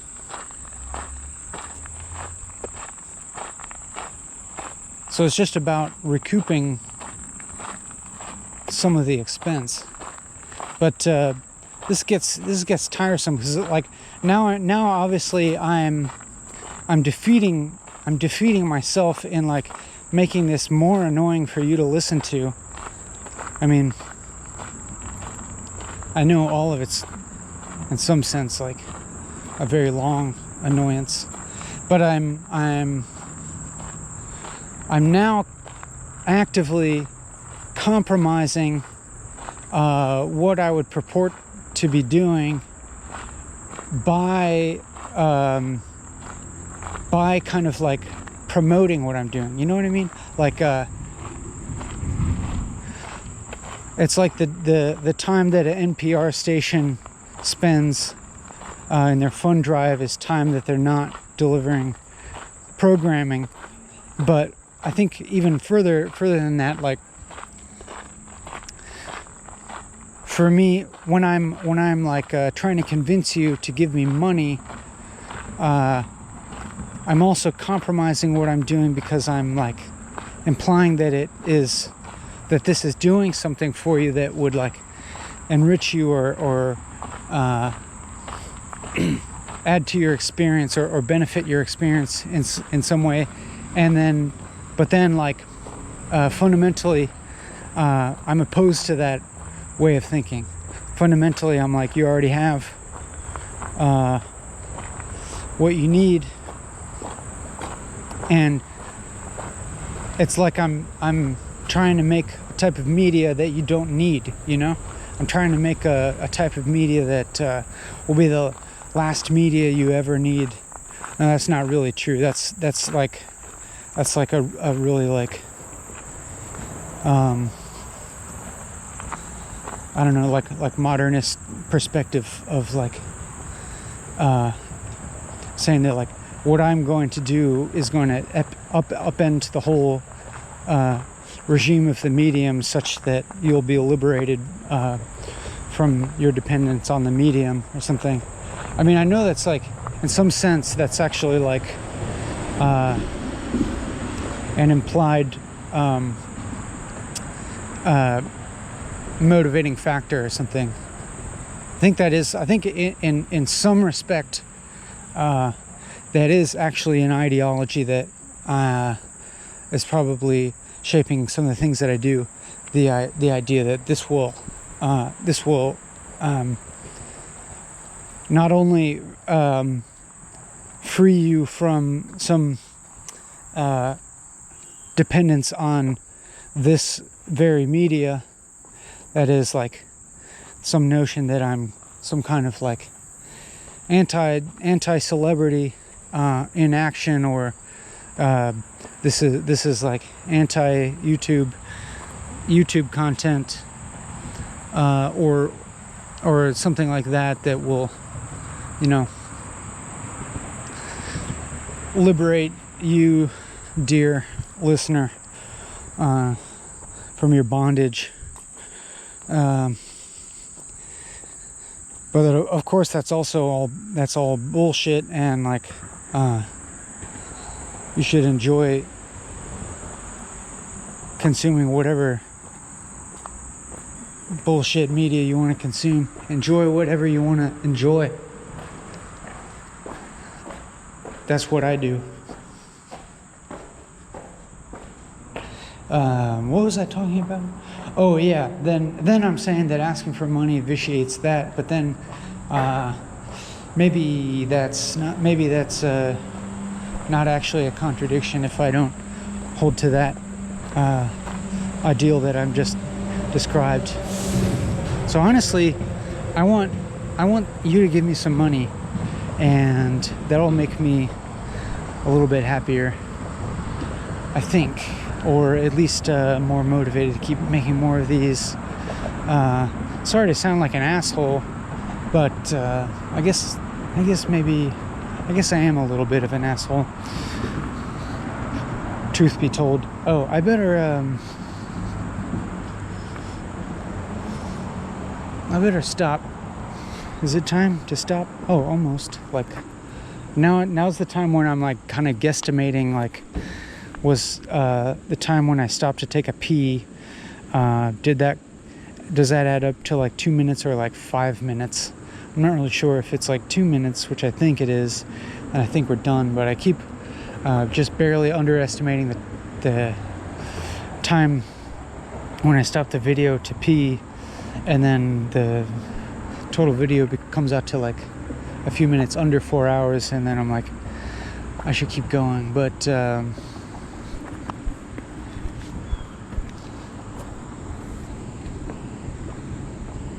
anyhow,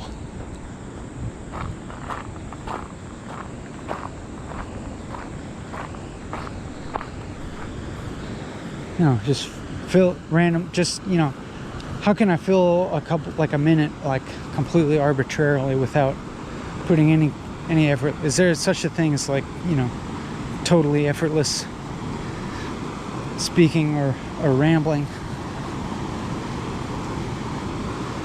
Is that what this is? Is that what this has been the whole time? I don't know. I think I'm inclined to call it here and say bye.